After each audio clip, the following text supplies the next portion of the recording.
am I currently live? Looks like it. Can stream hear me? It looks like it. Wonderful. Fantastic. Thank you, everyone, so much for being here.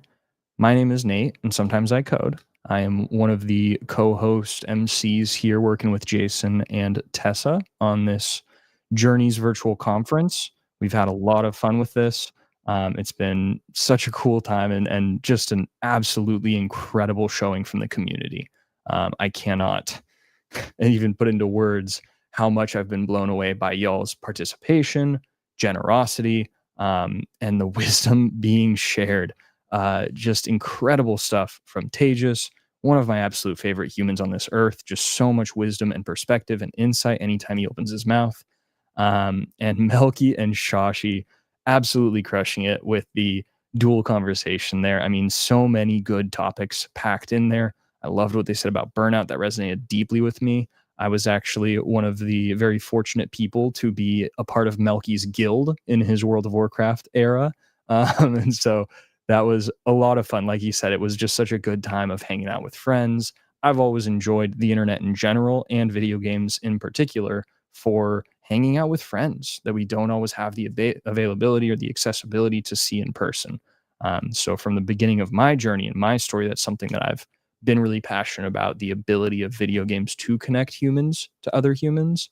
And that month in December, every night once we got the kids down, I would hop into Azeroth and hang out with Melky, and we would sit there and grind some dungeons and get some gear and stuff. So it was a really fun time, and hearing both him and Shashi speak into kind of their stories and their journeys, and just the fact that we don't need to feel like there's a loss or feel bad about those moments where we recover from burnout. Everybody's journey is theirs, everybody's journey is unique, but time that you are recovering, resting, like being the most whole human you can be are incredibly valuable times regardless. So I think it's something that's important, is that the way Melky looked back at that time, the way Shashi looked back at that time, not primarily with regret, but with hopefulness and appreciation and gratitude for what that time did and was for them. I think that is just such a good point and such a great perspective. So now, if you all have seen my streams before, you'll know something that we do quite often is we do it live. And so I am going to do some live scene management in my OBS to get some awesome graphics and overlays set up here. And then we're going to be hopping straight in with our next speaker, Santosh, who is on the backstage, ready to go. So hopefully this goes extremely quickly. I need to add 2 images and a chroma key. So let's see how this goes. You're doing it live. I'm going to add an image source.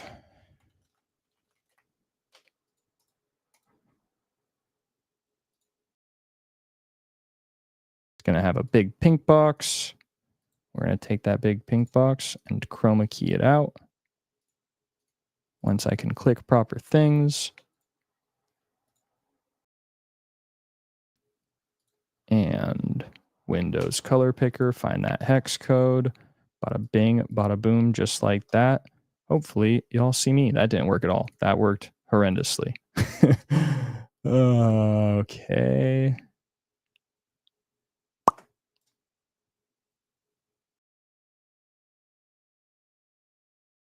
Not entirely sure why. Oh no, yeah, I am there. Fantastic. Chrome was applied to the BG bit. Yeah, we got it. Get the ticker going on the bottom. I've got voices in my head that y'all cannot hear, but that was the wrong thing. Yeah. All right. We've got our ticker with all of our wonderful, fantastic donors. Again, if you caught that at the end there, we're at like 84% of our goal, which is absolutely amazing. And we actually had an incredibly generous matching donation from Tejas. So Tejas is matching, I forget the numbers on this, but I think it was up to 2K for people that donate. So if you donate, your donation is 2x in effectiveness. And so for the next $1,000 that's donated until we hit that point, it's double your value essentially. kind of wish you could do a CSS and OBS. You can do CSS and OBS in a couple different ways. It's a little tricky, but we've got me up. We've got my name, which we should change in the embed. So we need to uncheck a box to not show the title cards, or the name cards. But I am here in the void. I don't have a good, smart, intelligent, or witty background that I've set up. So this is just me in the void. But we now have the speaker set up, ready to go. And if I think about, okay, I want to resize that a little bit more because there's a little white highlight when I speak that's distracting. All right, test 1, 2. How does that look? Still seeing it a little bit on the top. Make it a little bit bigger. All right, I think we're good. I think we've got clean stuff. So we're going to go back to the break scene for just one moment, just about 30 seconds, and then we'll be right back with Santosh. So again, thank you everyone for being here. Our apologies for the quality issues thus far in the stream. Really unfortunate situation with timing and stuff, but I think we should have some of those issues smoothed out. We should have a much smoother, hopefully less lag. There was a little bit of visual choppiness there. So thank you everyone for being here. Thank you for bearing with me through doing it live, as we often do when we're building in public, when we're creating code, content, whatever it is you do. If you're in the Twitch community, definitely familiar with streams that are setup streams. I always say every stream's a setup stream because I've always got something that's broken. All right, so thank you again, and we will be right back with Santosh.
Hey everyone, yeah, can you hear me?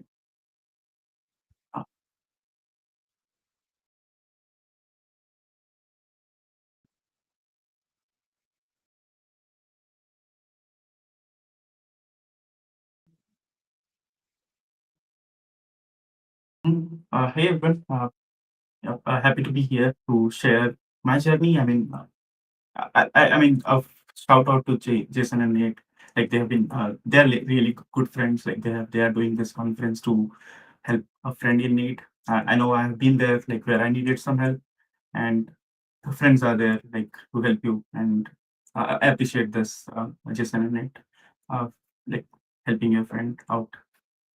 So I'll be sharing my journey, like how I started in tech.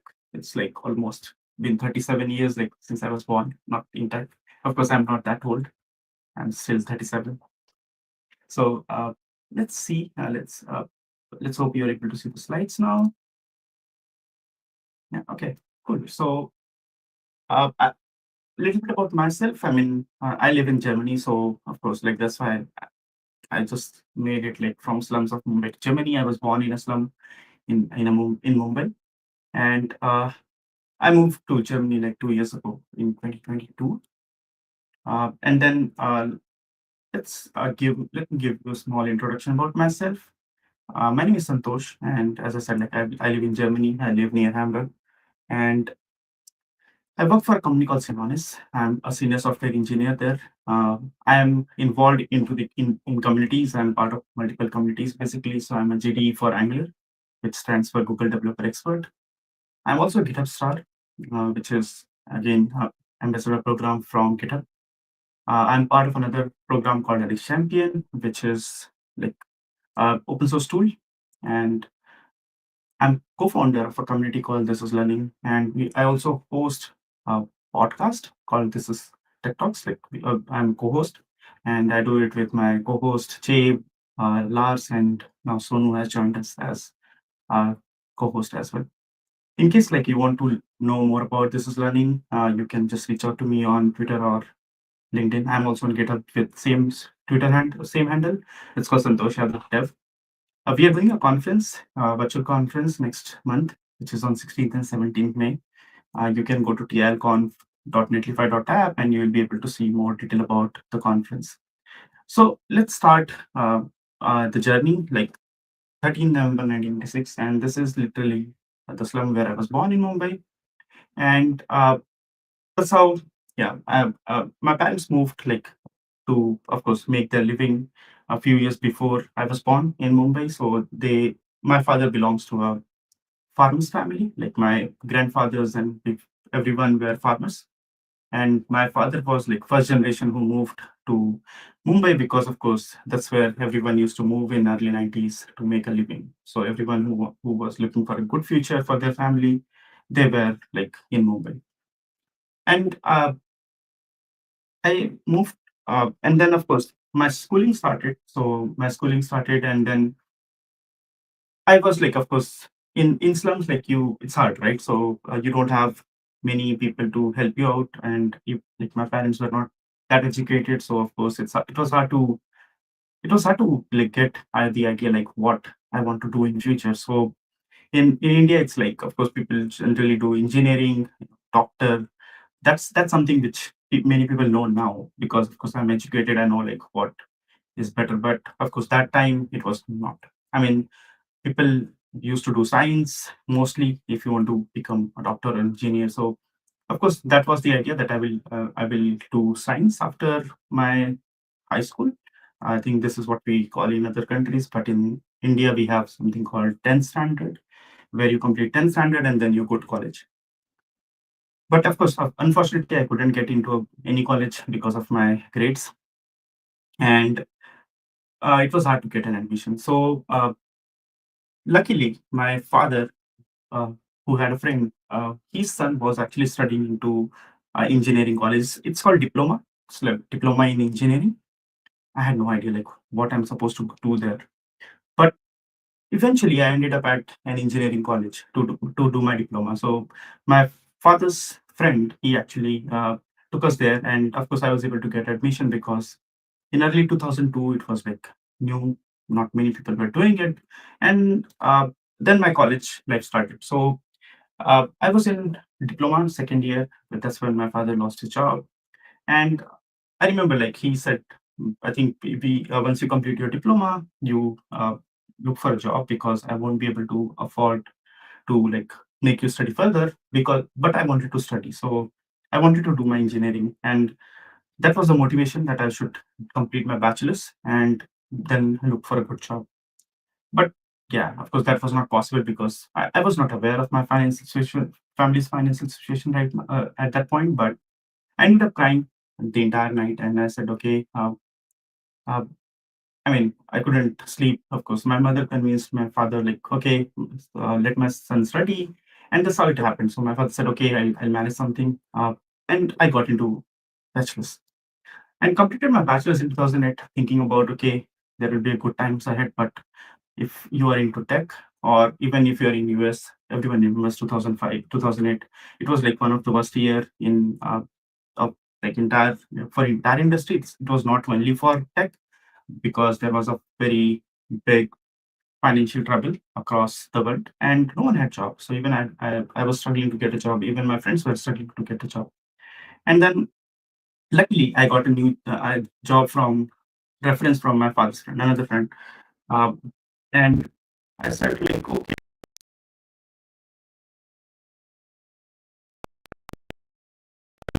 do something. I mean, rather than sitting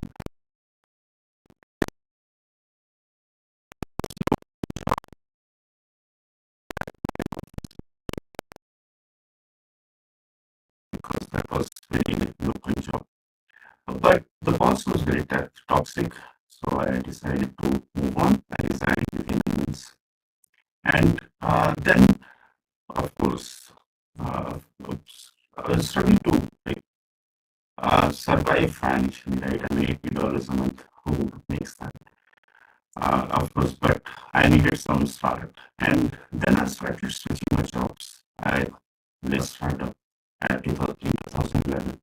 I was like, okay, now this is good paying job, and I think I'll be able to make some money. And my dream was actually to move out of the slum. So I was like, okay, and that was the same time I was I was supposed to start my family. So we thought like we'll be able to do that, but something happened. So I'll tell you about it. So I started saving money. We were expecting our first check. I could see like in this job after 3 years, like after 2008, since 2011, I just had first time I had like my dream will come become true. But then so we got some bad news from our doctors. Uh, we were supposed to like my wife was so doctor said like we need to lose her. But he also said like there's only one hospital in Mumbai where we can get some like we can get some guarantee, not guarantee but confidence that she has survived. So yeah, with the destiny I would say. And like I was like okay I would do it. I can do anything to save my daughter. So I started like taking loans. I started taking money from my friends, like hospital bills of more than 10K. And my salary was not even half of that. So I was like making 3K per year. That's per year, not even money. And then Correct. I mean, she's healthy. She's with me in Germany now. And this is me holding her for the first time when she came back from the hospital. And of course, that was the moment I decided, of course, I can do anything for her. I will never let her go. I never wanted to share. It's very emotional, of course, for me. And something happened between that because when I was my doctor like every like she was fighting for her life. So it gave me strength that okay, if she can do it, I can. I don't have to give up. course, if I said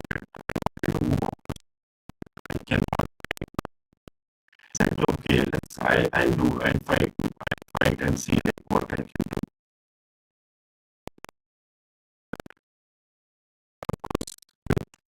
Hard work, just there comes some problems, right? I mean, as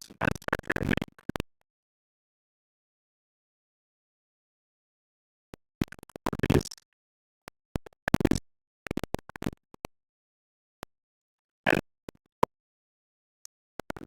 7 years. I mean, I used to make money, pay back, between actually out from from we moved to my friend's house on rent, and uh, we moved to Pune.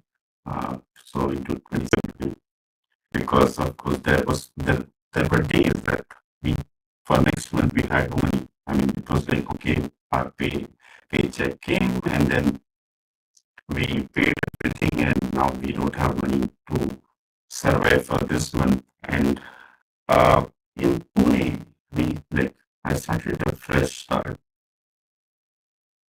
So after moving to Pune, I was like started getting more free time because in Mumbai I was traveling so like 10 to 8.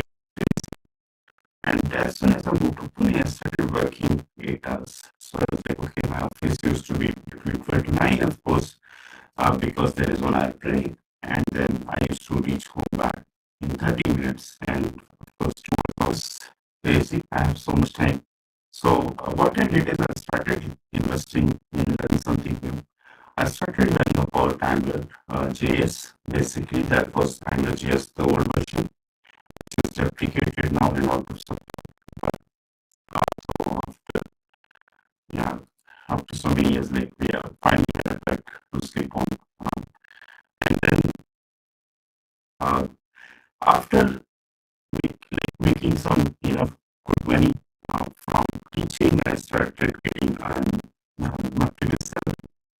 And then I thought, like, of course, I'm because of the Angular JS framework, right? Or I started teaching Angular after me to actually purchase more things for my family. For example, we purchased a refrigerator, we purchased a bed, mattress, everything. And of course, I got a job at Deutsche because early 2018, no one was doing open source much. If you see, like, open source has only grown in the last 5 years, which is visible from anywhere. So I was struggling to figure out what actually the classes, and so I decided to like stop this for time being and focus on my family. And then finally, like 2019 happened. 2019, I started. I went to a conference on 23rd Feb, came back home, started looking for open source issues, and finally found an open source issue at NGRX repository, which is a state management library for Android. Came back home this month, we are for on 28th November, started contributing to so many other uh, projects. I ended up like doing a PR for CRE when I was working on React developer. I'm not a React developer, I never used it, but simple. So even I did a PR for Microsoft, I did a PR for Ionic. I was like, okay, everywhere. And then I finally settled down because it was okay, this is not to speak. That was my first conference, in-person conference in September 2019. And I got and also listening.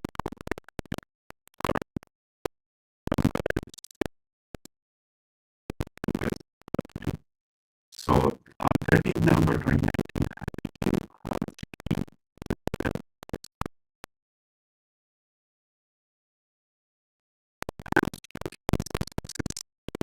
my job at I started a remote job. And then after a few months, I moved on and started doing my own. I started doing consulting. And of course, that was the year where I started spending more time with my daughter. Finally, like traveling to office and coming back home sometime. Like for 4 years, I don't know like how much time I spent with her, but it's been 5 years now. 2020, 4 years. I have been with her 24 hours, even my wife, kids, I mean. But that's the only time I'm away from my family. But otherwise, I try to spend as much time as possible. That was the year I also paid off my 60% of the loan. So that was a very good year for my family. And more than that, so 2020, I also moved out of the slum. So if you see this picture on of the apartment, that's where we moved. And so uh, that, and then I started. I shared this tweet.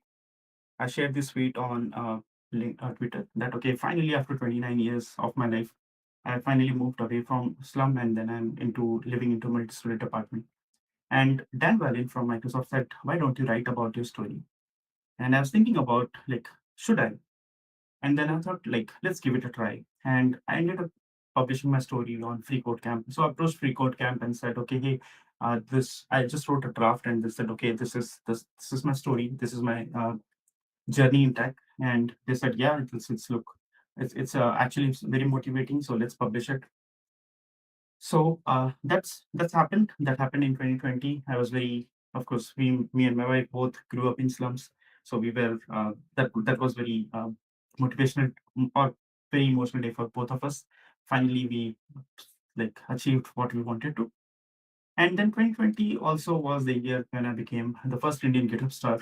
That was amazing because getting recognized from GitHub, where 100 million developers write code, and then you are the first one from India. It was like amazing feeling. I still feel that. I mean, even though I have moved to Germany, I'm not an Indian GitHub star. I'm a GitHub star from Germany, but still, uh, I, I really um, appreciate what the community gave back to me. And if you go to my pinned tweets, you will still find this tweet where I wrote about my story. I wrote and shared my journey. Yeah. So if you, yeah, if I think you'll be able to see the slides here. This is uh, my pinned tweet, and a lot of people got actually came to me because they could connect to the story. And finally, I realized I think I made a good choice by writing this story. This was very emotional, personally for me as well, because I remember when it was hard writing. Of course, I lived through the entire journey for like almost 30 years, or not 30 years, but I know it in 2020, so it's look 34 years. And I never thought about like what I'm doing, but when I was revisiting all the stories, it was like very emotional. I mean, I remember like I used to cry more than writing this. And then somehow I was able to finish after more than 2 weeks and create my first draft. Of course, it took some several drafts to actually make it better, but yeah. Um, and then 2020 or 2021, I was just working as a consultant. It was again a good year, but something happened. COVID happened, and yeah, I got scared. I was like, okay, I don't have any backing in India. Let's try to move to a German country where I can get like better life for my family at least, for a doctor basically. So we decided to move to Germany in early 2022, but it came with a setback. My family got separated. They were in India for 10 months, and I was here alone. It was again a very tough time. And then there was time that I thought like, let's go back to India. But me and my wife, we both discussed and said, okay, let's, let's do it because, of course, we're doing it for our daughter. So whatever process or whatever time it takes, we'll go through it. And then my first job didn't work out, so I had to change a job. Now I work with Celonis. It's been almost close to 2 years. And finally, during that time, so that was the time I was like, I had recorded a course, so I thought like, okay, let's do one thing. I mean, during that time, I got a lot of support from the communities because when I was struggling with my family, the new job in Germany, so I thought of like doing this course for free. So I reached out again to Free Code Camp and said, hey, I have. Actually, I reached out for another course, but they said like you have this. Angular getting started course, and people are asking about it. And if you're interested, we can publish it. And I was like, why not? I have already all the recordings available. And then this happened. It's been more than a year now, and this course has more than 1.2 million views on Free Code Camp. Very successful course, I would say. And then I'm working on my next course. It will take some time. And again, next in 2023, I reached out to GitHub because GitHub has something called GitHub README project. I'm sure, like if you go to github.com/readme, you will find there are some stories which GitHub publishes every week, or yeah, twice a week or month.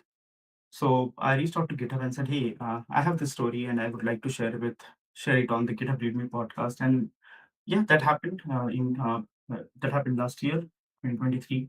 So you can read my story on GitHub README as well. And finally, after 10 months, this is the first picture which we took like after my family came. So after 10 months, where we were like united again. And I remember like the day they came, and next day I took them to vacation in Poland because there was a conference as well. So I was like, okay, let's take my family as well. We had like fun in Poland. And after moving to Germany, it's been crazy. I mean, there are so many conferences which happens across Germany. So last year it was like I was able to travel around 18 countries. This year I decided to slow down because it's, of course, if you do something like yeah too much, you have to pay off and pay something, pay some price, right? I would say. So this year decided to slow down and focus more on the job and my health. So that's but I am you can still find me at some conferences. I'll be in case you are in Belgrade. I'll be at NG Belgrade this next month. Yeah, May. So next month I'll be in Belgrade. And May 2024, finally I'll be debit free. That's the last month where I have to pay my loan, and then no much yeah, no nothing to worry about my debits in India. So I'll finally pay off everything. So, like recently, of course, I was going through some tough time. Of course, one of my nephew in India, he got into surgery, and we needed some money. So you mentioned Tejas. I mean, Tejas has been great help for me as well. He decided to chip in. Of course, we were able to raise the entire amount within like 3 days. That was something. I mean, I had covered almost 50% of the money, but I needed some help, and everyone came in. They just like a great soul. He also helped me a lot.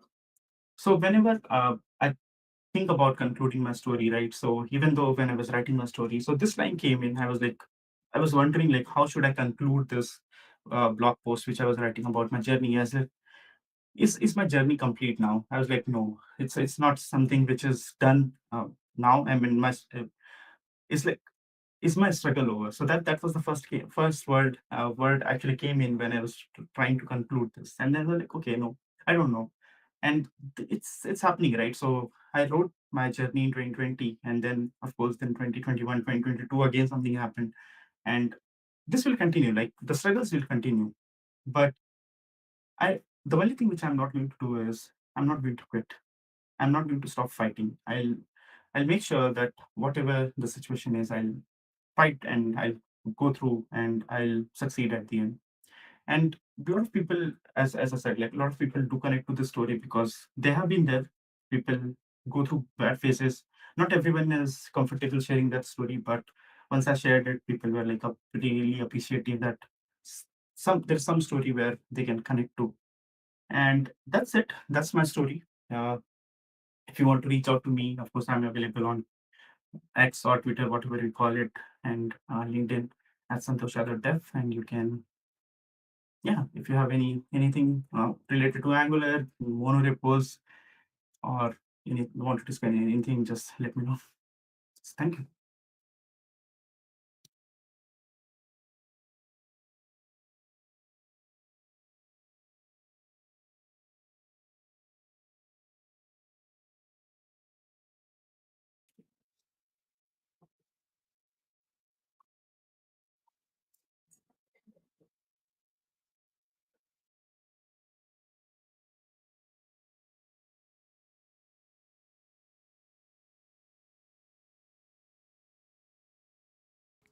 All right. Stream should be able to hear me now. So, Santosh, thank you so much for your time. Thank you for sharing this journey. I got a little choked up, I'll be honest. I'm a father as well. We have a almost a 1.5-year-old daughter right now, and I definitely resonate with that part of your story where you just realize I will do whatever I need to do for this amazing child. And so thank you so much for the time. Thank you for sharing. If there's anybody in chat, if you have any questions for Santosh, we're going to move along in a moment here, but let me make sure I can pull up that tab and check the chat. Once again, thank you everybody so much for being here, for being a part of this event, and for bearing with us on some of the tech issues. We figure things out. Santosh, thank you for your patience with me advancing the slides, but yeah, this was just incredible. So do you have any last thoughts, or do you have anything that you want to promote or give a shout out to, any projects or blog posts or content you've dropped recently? Nothing much. I mean, the only thing is we are doing the conference for next month, the business learning conference. This is our first edition, and we are doing it virtually. I just share the link in the chat. So do register. I mean, there are like more than 70 talks. Like we have 4 tracks. Wow. So there will be talks on machine learning, AI, cloud computing, backend, and of course web related talks, web and mobile related talks. So do join and uh, join the conference and learn something new. Amazing. Well, thank you so much. We're going to cut over to our break screen now and hop backstage. Once again, everyone, we are, gosh, almost 90% of the goal, I think, last we checked. So thank you to all of the amazing donors who are helping support. You all are amazing. This community is amazing. And we will be back with you in a few minutes here. Thank you so much.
The box is still there. That's the important thing.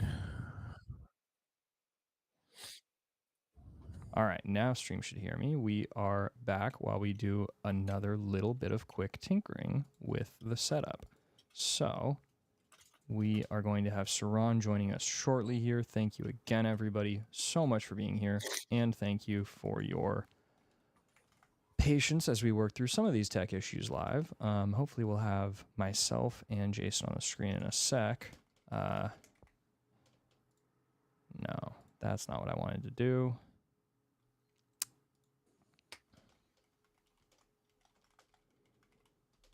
All right, like we said, we do this live. Do it live and live. Am I supposed to be seeing something? Nope, we. Okay, cool. Because I don't. All right. Which is a bummer because your hair looks great. I look like a dumpster fire in the back of a Kmart right now. Does anybody even remember Kmart? They can't hear me. What does it matter?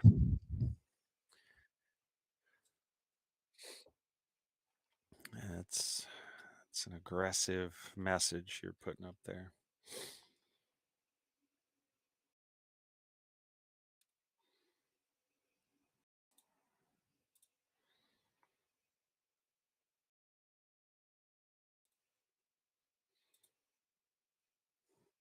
Okay.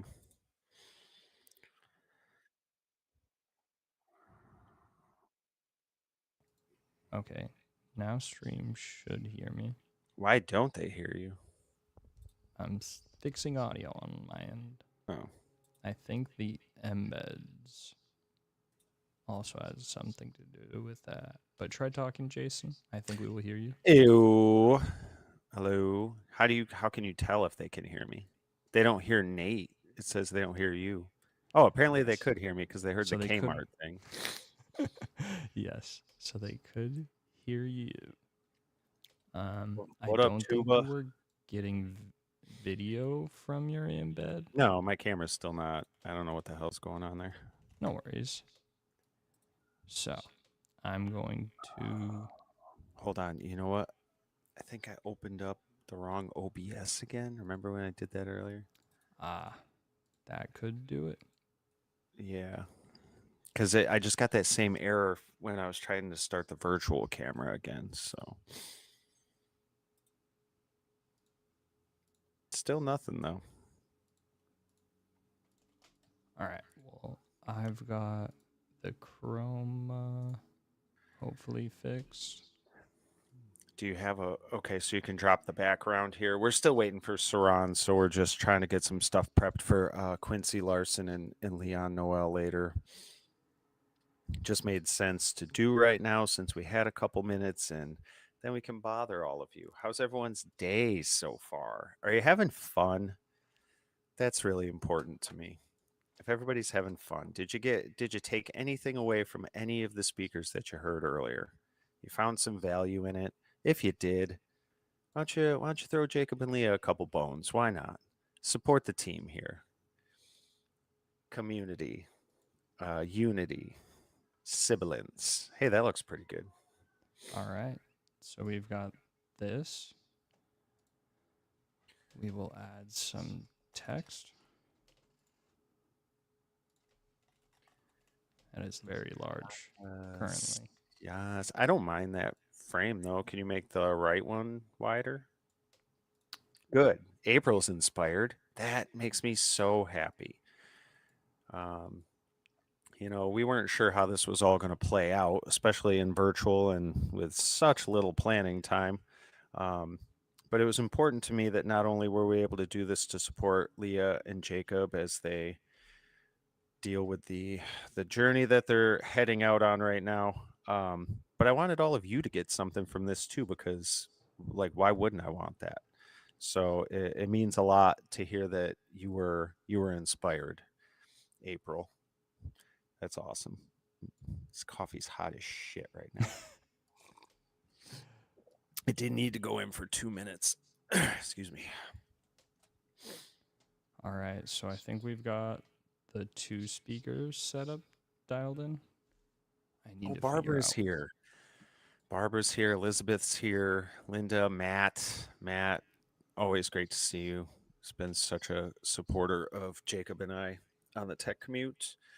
And Barbara and Elizabeth and Matt, everybody in here, I think, also donated to Leah and Jacob, which I think is amazing. Loving what I'm seeing. Oh, Saran is backstage, by the way. All right. It's Leon Noel, and who's the other guest? Quincy Larson. That's a great question, Shashi. I don't think Graham was the best, for the record. I think he was adequate. But I will be totally honest. I think that this has escalated in amazingness. Is that a word? Amazingness? We're ramping. And Shashi and Melky were great. Santosh was great. And then we have the great Saran Yitbarek. I said her first name right, but I guarantee I fucked up her last name. So I apologize, Saran. Speaking Happy of everybody's names, here. Yeah. I need to make sure I spell Leon and Quincy's correctly. Yeah, you did. Quincy Larson looks good, and Leon Noel is, yeah, phonetic. Fantastic. All right, we should be good. We will swap over. Are you on the stream? I sound very loud to me. I think you sound fine. Can we just maybe get level checks? Yeah. Chat. That'd be cool. Tell us if we sound loud or quiet. Maybe we're too quiet. Sarah Shook kept saying that she could barely hear us, but she Oh. always has audio problems. So far, levels sound good. Thanks, Alex. I appreciate you. All right. We Awesome. should be good for Saran. Yeah, let's go grab her. All right. All right, folks. Saran's going to be up in a second. Buckle up. This is going to be a good one. All right. We're back to the break screen.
Okay, cool. So sound check, sound check. Hope it sounds good. Let me know if it does. Oh, let me put my phone on silent so I can give you my And undivided attention. they can hear you. They can't hear us, but they can hear Okay. you now. Okay, cool. So we're all good. Ready to start? All right. Good afternoon, good evening, everyone, wherever you are in the world. My name is Saran. I'm so excited to be here. I'm really pumped to do this because one, it's such a great cause, but two, because I've told my story a bunch in like podcast interviews and at different talks, and I share mostly my journey, the first part of my journey, which is around Code Newbie and learning how to code and what that was like, and I'll kind of share that as well here. But I've also been up to some interesting things these last couple of years that I just don't really get an opportunity to talk about, partly because it feels so in flux and it feels like I'm in the middle of a marathon. Definitely, it feels like a marathon. It feels like a marathon that's also a sprint. But I'm excited to kind of share what I've been more recently up to and all that. So for those of you who don't know me, I am probably best known for starting Code Newbie, which is the most supportive community of programmers and people learning how to code. Started that a while back and sold it a couple of years ago. Still involved, still host the podcast. So yeah, I'm just going to go straight into my story. So when I was graduating from school, I actually decided to be pre-med when I was an undergrad, and I was really pumped about the idea of being a doctor. I went to this event that my dad took me to in high school that made me just really inspired by what it meant to be a doctor. It was this woman who was Ethiopian. I'm Ethiopian, and I swear she looked just like me. And, you really do believe, like, you really need to see it to believe it. And just seeing this woman who looked like an older version of me, who came from my country, and seeing her on stage doing her doctor thing was so inspiring. And I was like, man, I really want to be just like that. And I want to get into medicine too, which I suspect was my dad's plan the whole time. I think that's why he took me to that conference, so I would have that reaction. And it worked. And so in undergrad, I worked super, super hard. I took so many credits. I had enough credits by the time I graduated to have 3 full degrees. That's how hard I worked. I took summer classes and winter classes, and I felt like I had this chip on my shoulder and wanted to prove myself, and I worked really hard. And then, unfortunately for me, I did not actually shadow a doctor until I think around, it was like end of junior year, beginning of senior year. And it wasn't until I actually saw what a doctor's day-to-day was like that I was like, oh crap, I don't want to do this. This is not the life that I want to live. And I was very much confused, and I felt very lost, and I felt like, oh my goodness, I have no idea what I want to do with my career. I'm about to graduate, and where am I going? What am I doing? And so I'd always done journalism and like storytelling throughout my undergrad career. I'd written for the newspaper and was like a magazine editor and all these things. And so I thought, okay, journalism, storytelling, maybe that's the direction I'll go in. So I ended up working at NPR for a short time, had one of the best jobs, one of the most exciting jobs I ever had, and had so much fun. The highlight of my time at NPR was when I got Boys to Men to come in and basically give us like a private concert and a private interview. And my husband, who's a big Boys to Men fan, was like in the room and got to meet them and take pictures with them. So I was like girlfriend of the year at that point, girlfriend of a lifetime, I would like to say. Yeah, and so I was doing journalism for for some time, and then my contract ended. And I worked as an intern at a magazine called Discover Magazine, which is all about like science and biology and that kind of thing. And it was there that I had all this time on my hands. And so I had all this time to read books because I was a fact checker. And so as a fact checker, you basically review the articles when they are done. And articles are published once every 5 weeks because it's a 5-week magazine cycle. And so when I was there, throughout the rest of the time when people were busy researching and writing their magazine articles, I had all the time in the world to just sit and just read. So I read the Steve Jobs book, and that was my first real introduction to technology. Here was this book about this guy who was kind of an asshole and not really a nice person, but there was something about how much he loved design and how he really loved storytelling and how he was so creative that really connected with me in a way that I had never thought about. And I never thought of tech as being something with feelings and emotions and had like a human element to it. When I thought about tech, I thought about like video games, which is not something that I was ever really into. And I thought about, the people who took toasters apart as kids and put them back together again for fun, which is not something that I ever did. I played with like my, Mr. Piggy and told stories and stuff. And it was just this really human way of approaching technology that was very new to me, was very foreign to me. And that made me really interested in technology and made me think, maybe there's a place for me here. Maybe there's something for me to take part in this world. And so researching and reading up about startups and technology, and I ended up cold emailing a bunch of different startup founders and saying, hey, I would love to work for you, maybe intern for you, get a cup of coffee, get to know your company a little bit more. And one of those coffees turned into an internship, which then turned into a job. And I was on a really small startup team, and we were building this product around content marketing. And I did all of the non-technical stuff. So I did some sales, I did some marketing, I did a little bit of design work, not that much, but I didn't touch like the product. And I felt like I was always looking over the shoulder of the engineers and thinking, man, what they do is so cool. I would look at the code. I didn't know what code was at the time, but I would look at the code on their computer screens, and it looked like hieroglyphics, and it looked like these cool symbols and things that only they could decipher. And it just all looked so exciting to me. And I thought, man, I really want to get into product.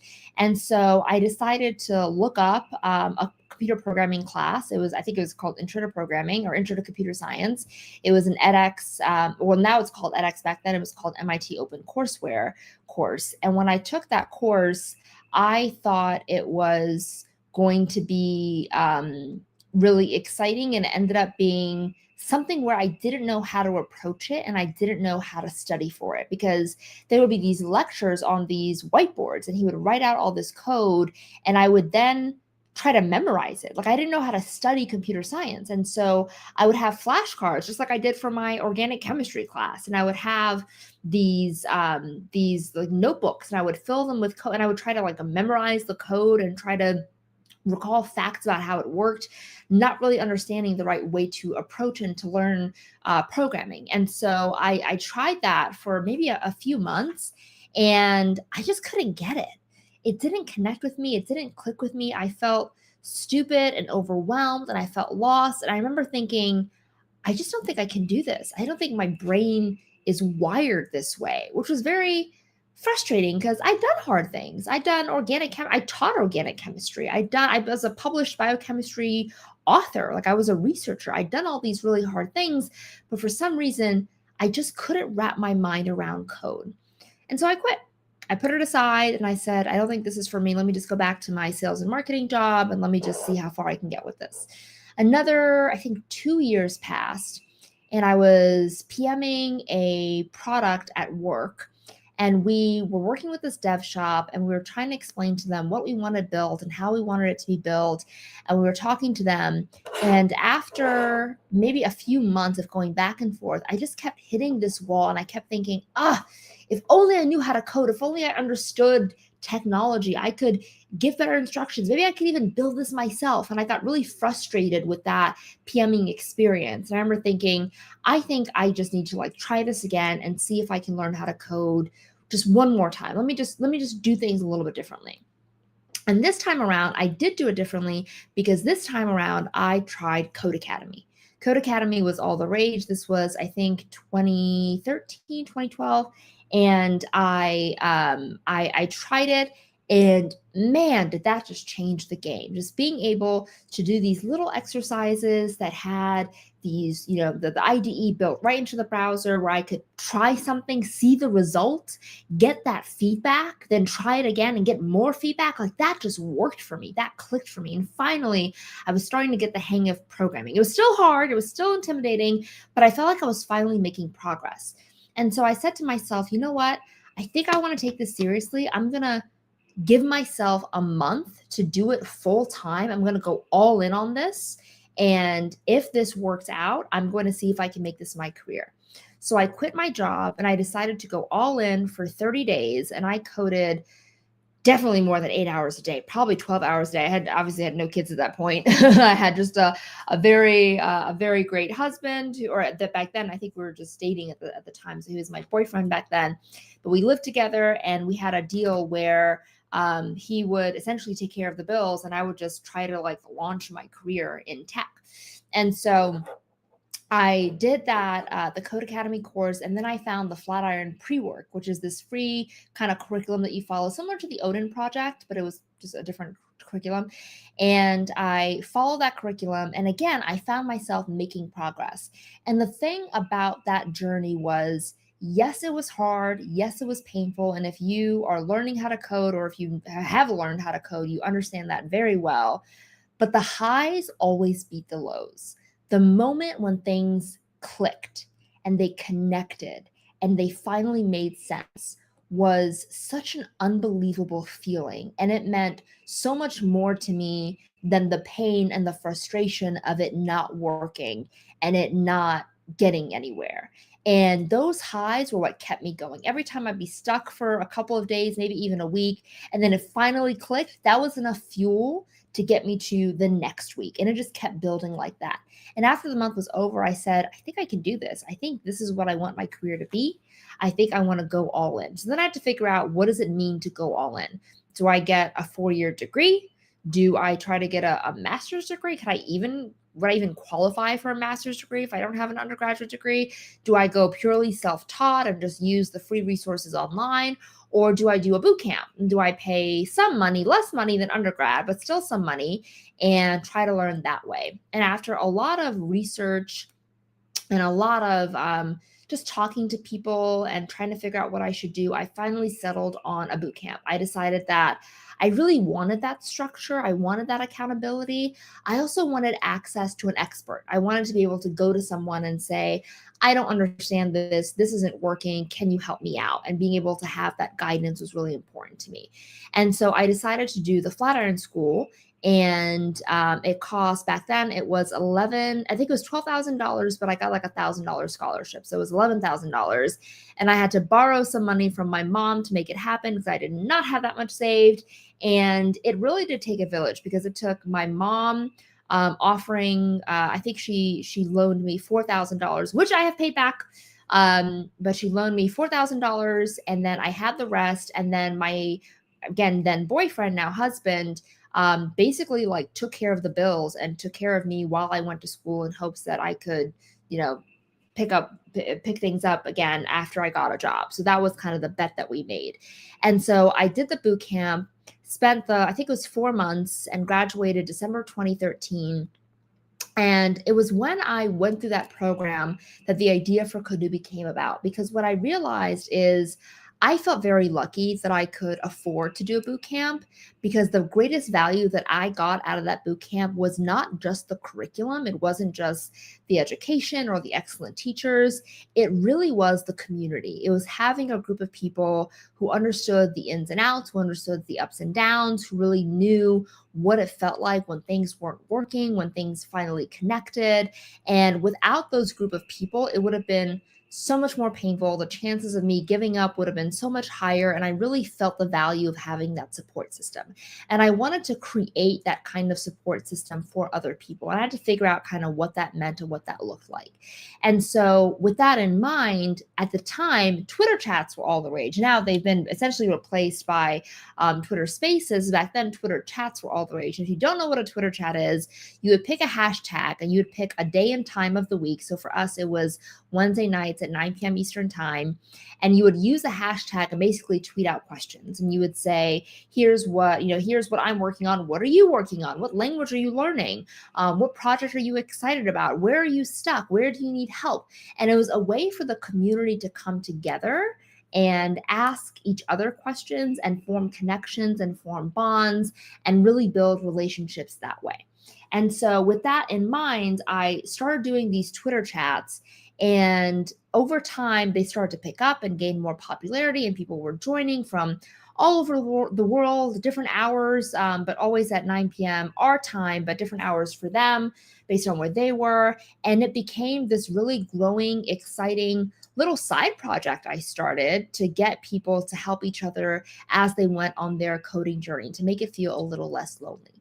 And so I did that. And maybe about 6 months into doing the Twitter chat, I thought to myself, what would be really great if we could dive into stories, if we could really dig into just one person at a time and really unpack these stories, similar to what we're doing here at the Journeys Conference. And so I said, it's a great format for that, a podcast.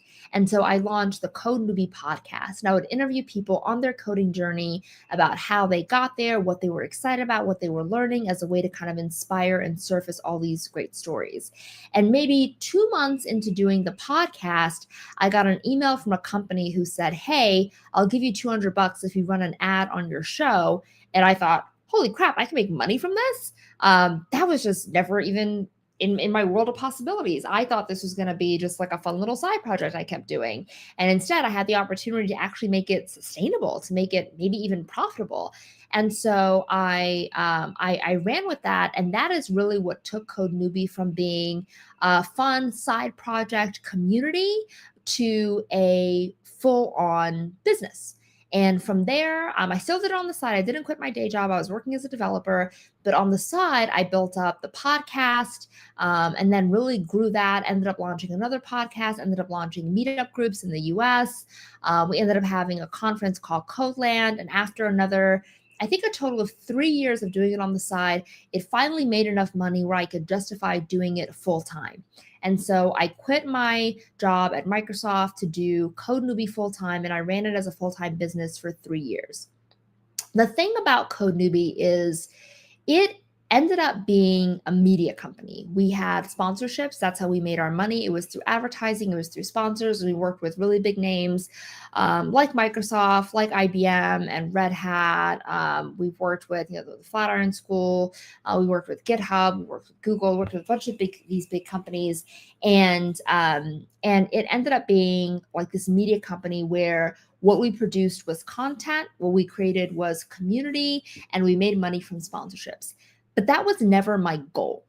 My goal with whatever I did, and at the time it was Code Newbie, was always to create some type of like technical product. I always wanted to have a SaaS. I always wanted to build a tool of some sort. And my goal was never to end at a media company. I wanted to start as a media company, but I wanted it to end with something that was more technical.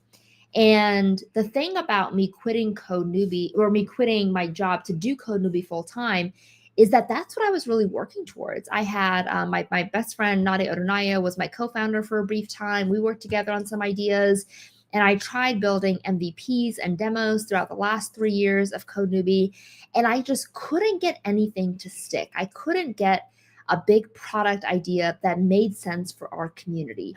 It always felt like my community was a community of these really passionate people in tech, people who were either developers or wanted to be developers, but were trying to break in. And they didn't necessarily have a lot of money they could throw at a product. And I couldn't figure out a good way. And I didn't feel comfortable charging them. Like that always made me feel a little icky on the inside. And so I couldn't figure out a good product where your users aren't your customers, but you also like having that transactional relationship, and you don't necessarily like, I didn't like the idea that I was an advertising business. I didn't like having that relationship the whole time. And so I just couldn't figure out a way to build a product that made sense for my community without charging my community. And so after a while of kind of struggling with that and trying to figure out a thing, I kind of said, you know what? I think the media company is just what it is. At the end of the day, that's what it wants to be. It's a community, it's a content producing company. And I decided to just kind of come to terms with that and kind of decided to lean into that. And I said to myself, I think that after a total of 6 years of growing Code Newbie, I was ready to move on, and I was ready to kind of take on a new challenge and to take on a new either idea or a new job. And I was ready to kind of give it a more long-term home. And so I ended up connecting with the folks at Forum, which run the Practical Developer. And I talked to them, and they ended up acquiring Code Newbie at the end of 2019. And that's been such a great outcome for the community. It's been a great outcome for the company. They have a permanent home. I'm still involved. I still host the podcast. And by the way, if you think you'd make a great guest on the show, feel free to ping me. We're always looking for great, inspiring stories of coders and looking for sponsors as well. So if you're interested, give me a shout out. But I'm still involved in the company, but I was ready to kind of move on in my career to something else. And when I decided to leave or to sell Code Newbie, I had to figure out what to do next. And I knew I didn't want to go back to developing full time. I didn't think that would satisfy me. I was very interested and excited in the business side of things, but I also knew that I didn't want to. I didn't want to start a new business. I really wanted to just get a job, get a paycheck, get something that felt predictable, get something that felt secure. Although nowadays it's, arguable if having a tech job feels as secure as it used to. But back then it definitely felt very secure. And I was really looking forward to something just a little bit more stable. And so I decided to go to business school. I decided to apply and got accepted to Columbia Business School. And I was very excited to see what like the Ivy League had to say about business. And I was really curious to hear what the elite, thought, what their business practices were and how they really did things. And I felt like such a like such an imposter, because I I read a lot of business books, but I never took a class on it. I didn't have a degree in it. So I felt very much like I was kind of making things up as I went, learning as I continued. And I felt very much like a lot of insecurities around my abilities as a business person. And I really wanted an opportunity to kind of just feel legitimate, and feel really secure about what I could do and what I knew. So I decided to go to business school. And it wasn't until I took this entrepreneurship class where I had this idea. We had to come up with a business idea, and we had to come up with a pitch and a deck for it. And my idea was selling audio courses. And so I thought, I'm going to have a startup where I sell audio courses. And back then, audio was all the rage. Clubhouse was really taken off. If you guys remember Clubhouse, I think now the new one is like Air Chat. I've seen like rumblings about Air Chat recently. And it was an opportunity to kind of like play with the business idea again. And so I got my group together. We built out this business idea. We did the pitch for it. We did the deck for it. And at the end of the course, I thought, damn it, I got to start this business. I got to start this thing again. I felt that itch, that founder entrepreneurship itch to build something of my own and to kind of like start something new and to build. And so after that semester was over, I decided to see if I could make this a real thing. But I wanted to play it safe first. I wanted to kind of test the waters. I wanted to see if it had legs. So before I committed to building it, before I went all in, I decided to have a landing page. And my landing page basically said, hey, here are the courses. Here's the topic. If you're interested, pre-order it. It'll be ready sometime soon. And I was hoping to get like 50, maybe like 100 pre-orders in the 3 weeks that it was open.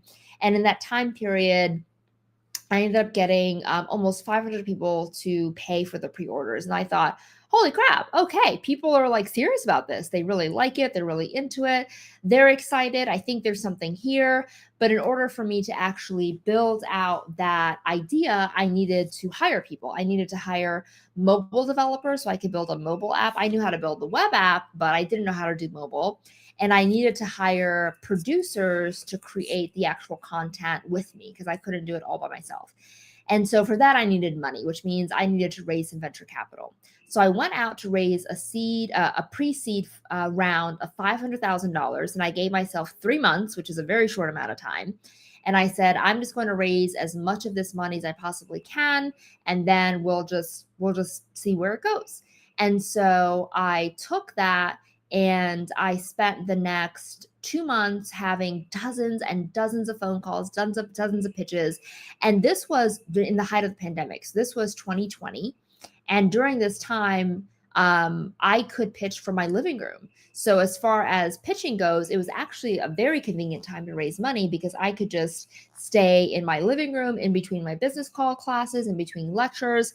I could do my pitch calls and do my meetings and then like go back to Zoom and attend the rest of class. So it was actually a very convenient way to do fundraising at the time. And so I did dozens of calls, and at the end of around 2 months, I was at $350,000 out of my 500,000 that I wanted to raise. And I thought, great, I'm making some great progress. I am on my way. I just have that last $150,000 to go. And then on a Thursday morning, I'll never forget it, I got an email from a woman who said, hey, love what you're doing. I'll close you out. I'll finish the round for you. Here's the remaining 150. And I thought, amazing, done, nailed it, did it in 2 months. This is wonderful.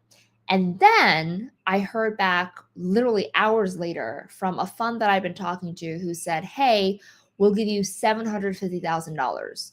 And I thought, holy crap, that's bigger than my whole round. But then shortly after that, I heard back from another fund who said, hey, love what you're doing. We'll give you $1 million, a cool $1 million investment. And I thought, oh my goodness, this is getting out of hand. This is way more than I was ever expecting to raise for this idea. And what's really interesting about the VC world is that it's pretty small. So once people started hearing about this deal, more and more people were interested. And before I knew it, by the end of that week, I had commitments of about $3.4 million for my little pre-seed round. And the way that investor capital works is, you get oversubscribed, but you have to negotiate with your lead investor to see what terms you end up with. So based on those terms, I ended up raising about 2.1 million. And then it was time to get to work. So I went out and I hired 3 producers. I hired 2 mobile devs, and we got to work grinding, working hard, building our app and our product. We launched it within, I think it was about 3 months, put it out there, sent it to the world, sent it to our eagerly awaiting customers. And then we heard nothing. No one downloaded the app. No one signed in. No one hit play. I mean, a few people did, but like nowhere near enough. And it was very confusing because no one was canceling their subscription. No one was canceling or asking for a refund. They just weren't using what we were building. And so we went back to our users and we were like, what is going on? Like, what is happening? We tried so many things. We tried different topics, different styles, different lengths. We tried changing the UI and nothing really worked. We were never able to really get people to use our product. And so we went back to our users and we found out that the problem was actually pretty simple. The problem was quite simply that we weren't solving a problem. We were an aspirational product. We were a nice to have. We were like a gym membership where you plan on going to the gym, but you never actually make it out. It just kind of sits on, in your to-do list and you never quite get to it. That's what we were. We were an aspirational product. And once I realized that, I thought, oh my goodness, we're never going to be a huge company. We're never going to, generate millions of dollars of revenue if people are buying us because they like the idea, but don't actually need us. And so I realized that this probably isn't going to work. And after just 4 months of raising all this money and hiring these people, I had to go back to my team and my VCs and go, hey guys, I don't think this is going to work. I think we need to pivot to something else.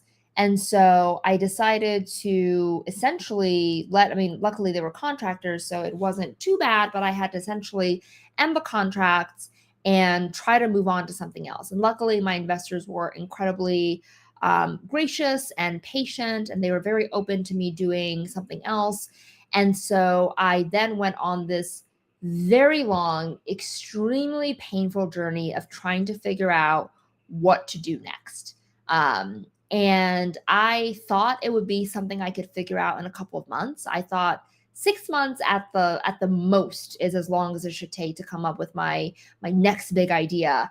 And it took literally 3 years. It was 3 years of MVPs and landing pages and demos and building and doing so many user interviews. I've done hundreds and hundreds of interviews of just talking to potential customers and trying to get to know different industries. And I've tried ideas relating to food, relating to online dating, relating to fintech, relating to education, trying to go back to my code newbie roots, thinking about developer education and learning how to code and community college. And I felt like I thought of so many things under the sun and nothing connected, nothing hit, nothing got validated. And I had this high threshold for validation that I'd set up for myself, and nothing that I came up with met that bar. And so I was talking to my father-in-law. This was last November. I was talking to my father-in-law, and I'm telling him, like, I'm working on, I'm still trying to figure this thing out. I'm working on this idea, and I'm not sure if it's going to work, but I'm trying. I'm out here. I'm doing the work. I'm putting in the reps. I'm putting in the hours. And he said something very profound to me. He said, Saran, I don't think you're ever going to find your big idea this way because you're so busy fixated on the perfect idea. And there is no such thing as a perfect idea. Every business idea is flawed. Every single one of them has risks. There's the unknown, there's ambiguity. It's very hard to find an idea that truly checks all the boxes that you're trying to check. And I heard that and I thought, oh my goodness, he's absolutely right. I'm so fixated on finding the perfect big, because it can't be a good idea, right? I took VC money. It has to be $1 billion idea. It has to be this big, huge thing. And nothing was checking all the boxes. And I felt so constrained and so confined and so trapped, to be honest, by this money and this opportunity. And I felt so much pressure to make the most I could out of this opportunity.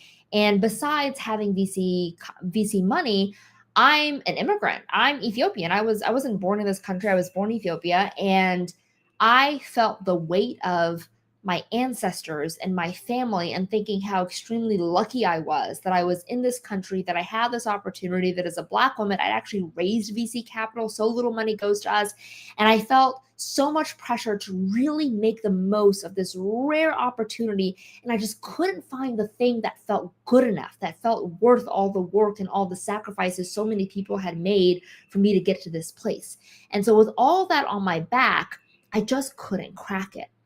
And when my father-in-law said that to me, I thought, I think I need to quit. I think I need to just give this money back, because I had most of it. Thank goodness I hadn't spent a lot of it. And I thought, I think I need to give this money back. I think I need to just get a job, start fresh, and let an idea come to me organically. I don't think I can force it anymore. And so I went back to my investors, all 14 of them, and I said, I have most of it. I spent some of it. I have most of it, but I think I need to move on from this. It's been a while. It's been 3 years. It feels like it's been forever. I feel burnt out. I feel like I've given it my all and I don't have much to show for it. I think that I'm ready to move on. And maybe if I come up with an idea in the future, maybe a few years from now, we can have another conversation. Maybe if you're interested, you can give me another try.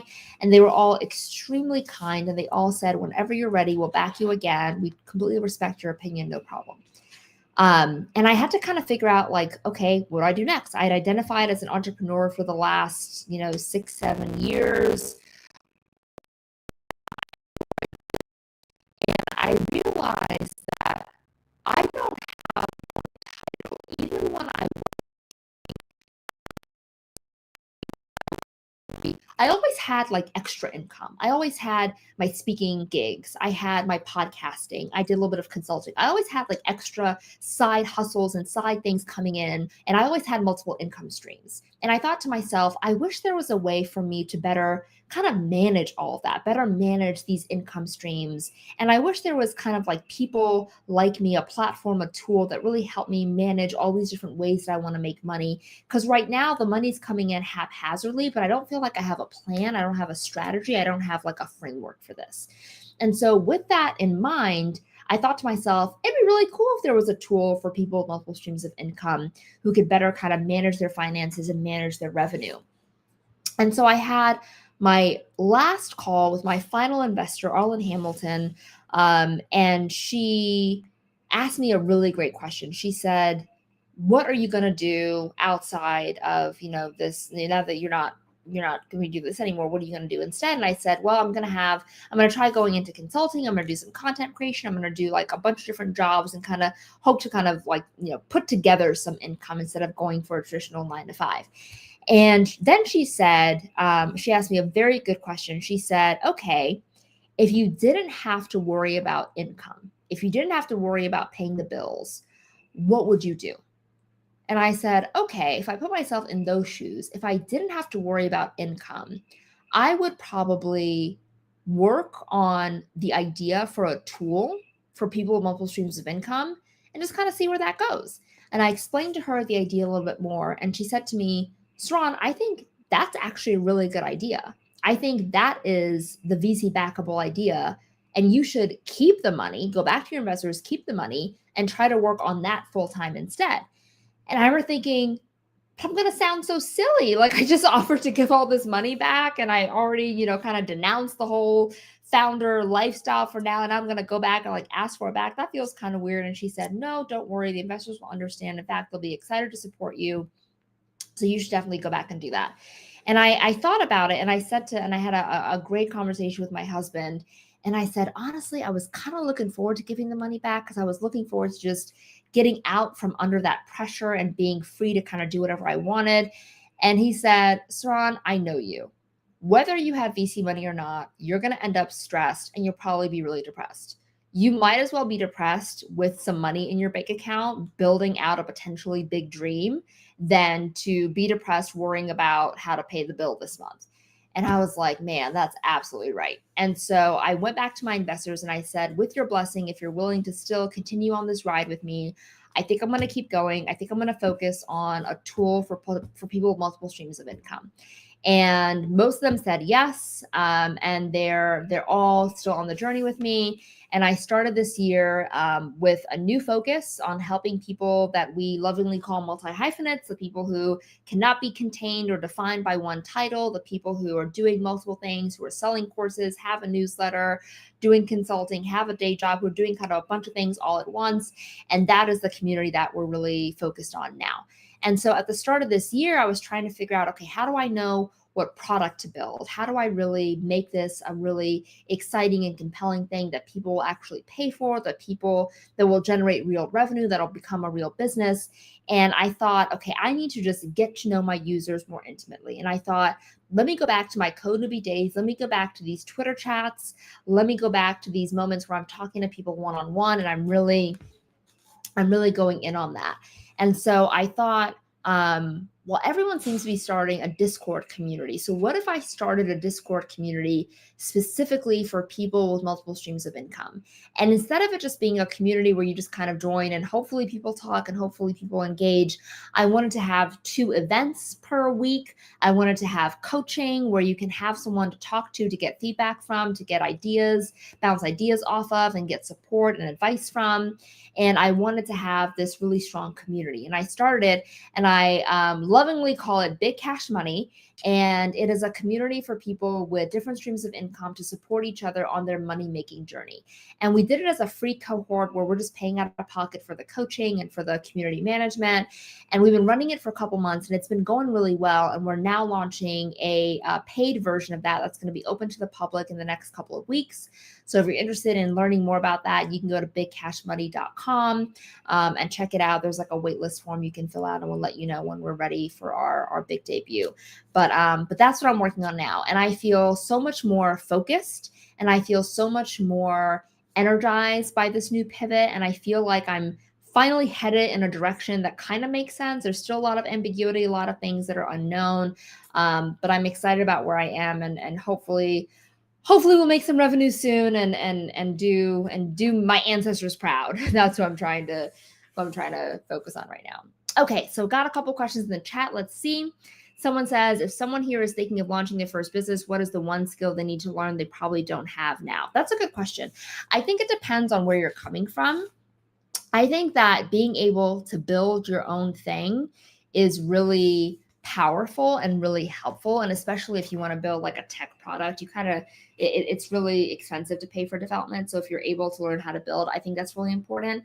But I think more importantly than that, you have to be able to think small and figure out how to test your ideas on a smaller, unscalable way before you try to launch and do something big, before you raise money, before you spend months and maybe years building a product, before you go out and like hire a team. How can you quickly iterate and validate that product? And a lot of times that involves a lot of cold emails, a lot of cold messaging. It involves a lot of like sliding into people's DMs, emailing people you haven't seen since high school. Like it involves a lot of just uncomfortable asking for help and asking for feedback and talking to users. But I think the number one skill is having the shameless ability to go out, do something that feels small and insignificant, and just execute on that very well and talk to as many people as possible.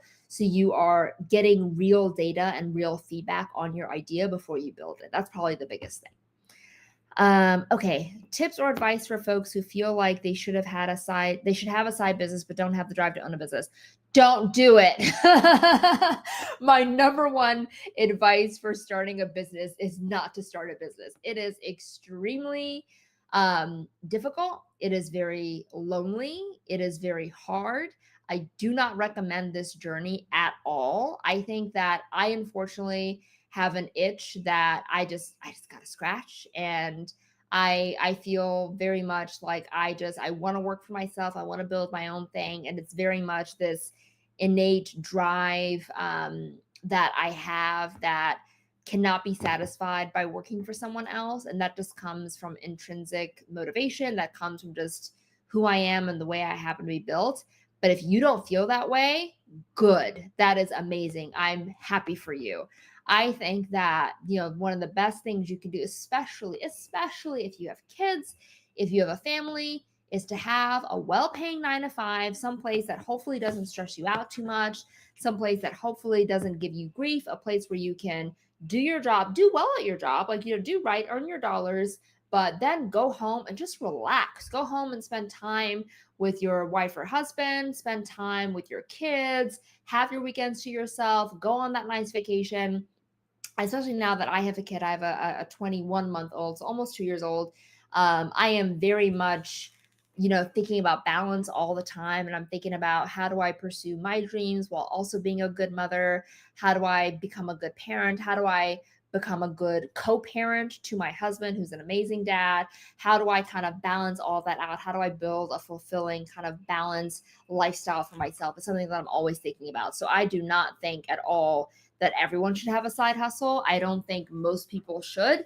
I think that it can be really helpful. It can be a way to expand your horizons. It can be a good way to be better at your job. It can be a good way to level up on a certain part of your career that maybe you don't have a good excuse, or you don't have a good opportunity to level up on at your job. So you use your side hustle to do it differently.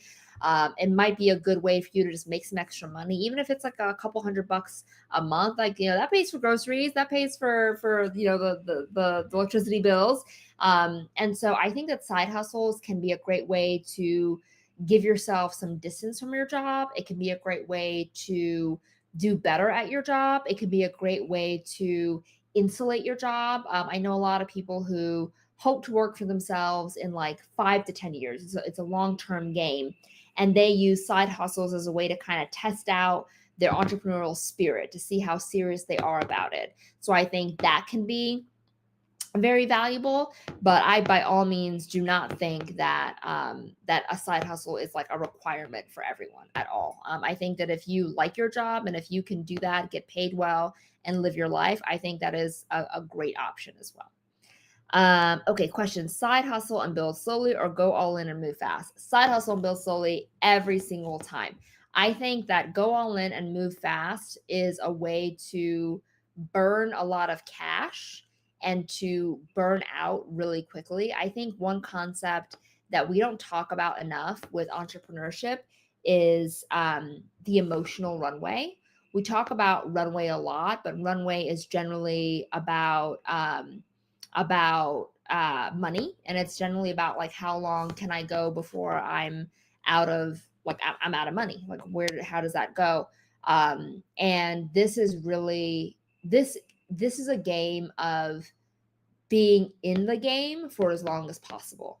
I either saw this on Twitter or I saw this post somewhere where the person said, entrepreneurship is about getting lucky. And you can either get lucky because you have really good timing, or you can be in the game long enough to get lucky. If you're in the game for 10 years, chances are luck will find you, right?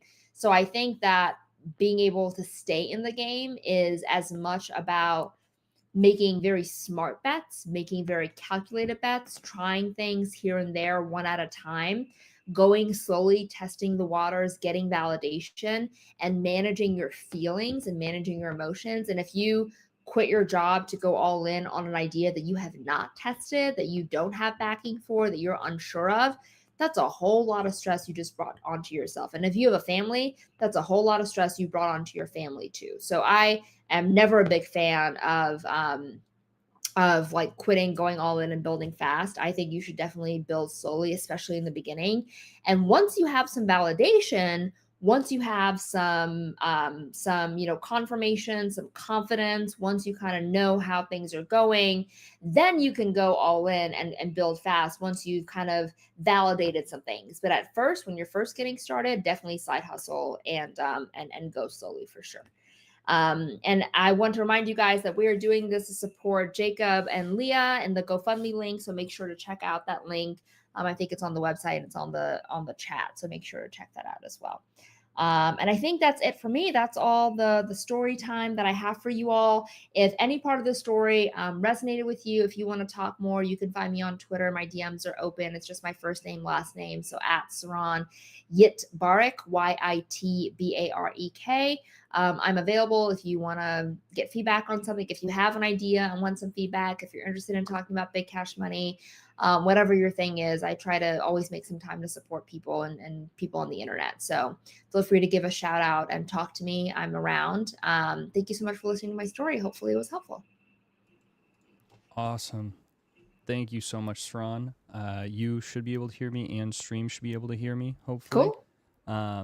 But yeah, thank you so much for sharing your story. It is, you have some people in chat, and I really agree. It's good to hear the non-rosy side of founding and what that journey looks like. Sometimes I think it's good to be realistic as well. And as some people in chat were saying, I've thought about this and it just doesn't seem like it's right for me. Like, I know myself, I don't think this would be a good fit. Yeah. And I think it's important to remind ourselves there's nothing wrong with that. Like, everybody has their own path. Totally everybody has their own journey. And it's not for everyone. You could say that for everything. A standard 9-to-5 that's safe and steady is also not for everyone. Yeah. So I think it's a good reminder to hold those things in tension and be hyper aware of the downsides of different paths as well. Because there's certainly lots of cons, and we hear a lot of the pros from people who have been successful, especially in the age of social media. But we don't always hear the cogent feedback about the really difficult times, because every path is going to have some of those. Yeah, for sure. Absolutely. Well, thank you so much again for your time. Cool. We're going to go to a break screen real quick. And so chat and everybody watching, again, thank you so much. We did drop that GoFundMe link in a couple of the chats. So no matter where you're watching, you should be able to find that. And if I look at it, we are at $8,550 of the $10,000 goal, which is absolutely incredible. So let's get some claps in chat. Like, seriously, the community, give yourselves a hand. There are so many contributing. And again, I don't think we have maxed out. Tejas was doing a match for $1,000. So I don't remember exactly the point where he made that commitment, but I believe we still have some of that left. So if you do donate now, your money's effectively doubled with Tejas's incredible generosity and commitment to do that matching as well. Nice. So very cool. Awesome. We're going to go to our quick break screen, and we will see you all in just a few minutes here. Thanks again. Thank you.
I'm live. Okay. All right. Hey everybody. Can not sure if I get any signals. Oh, I can see the chat though. Hi everybody. I'm doing a little sound check thing, so I'm gonna be awkward for a second and just talk to myself a little bit while I make sure that the sound is working and the video is working. Perfect. I can see that y'all can see me. Um, so I want to keep this interactive. First of all, thank you for joining, all you beautiful folks. And if you have any questions for me based on anything that I talk about or anything that I don't talk about, I am totally open to talk about them.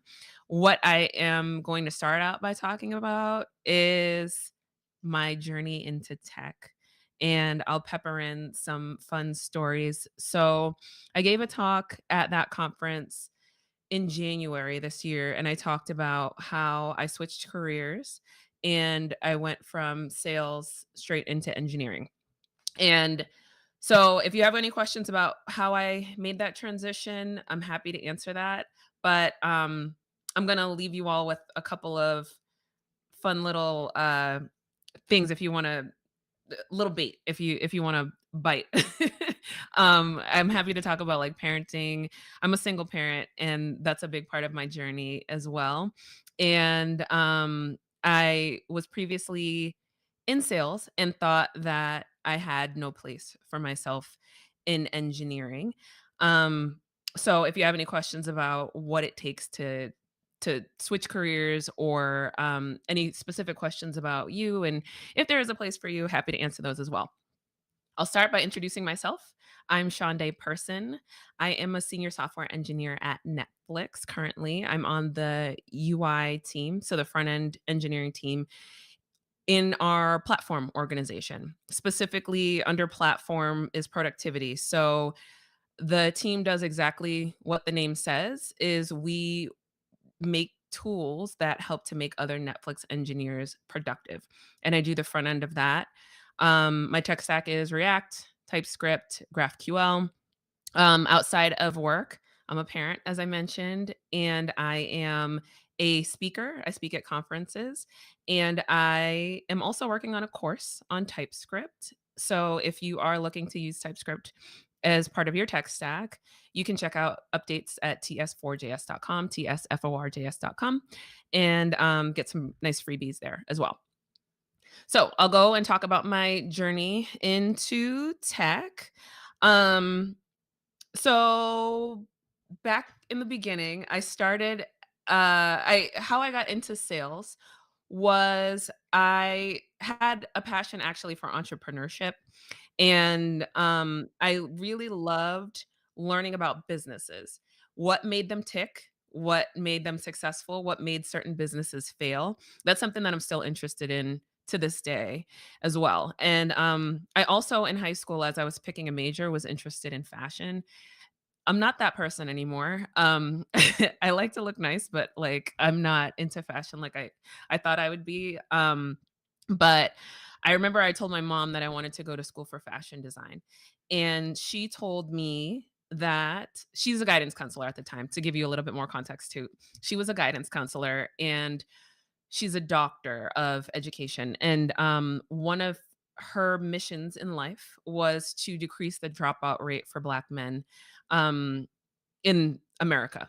And she used to go when she was in high school, she used to visit jails and talk to the inmates about how to turn their lives around. She was a social worker for some time before becoming a guidance counselor and helping high school students get into college, choose colleges, prepare for the SATs and all that good stuff.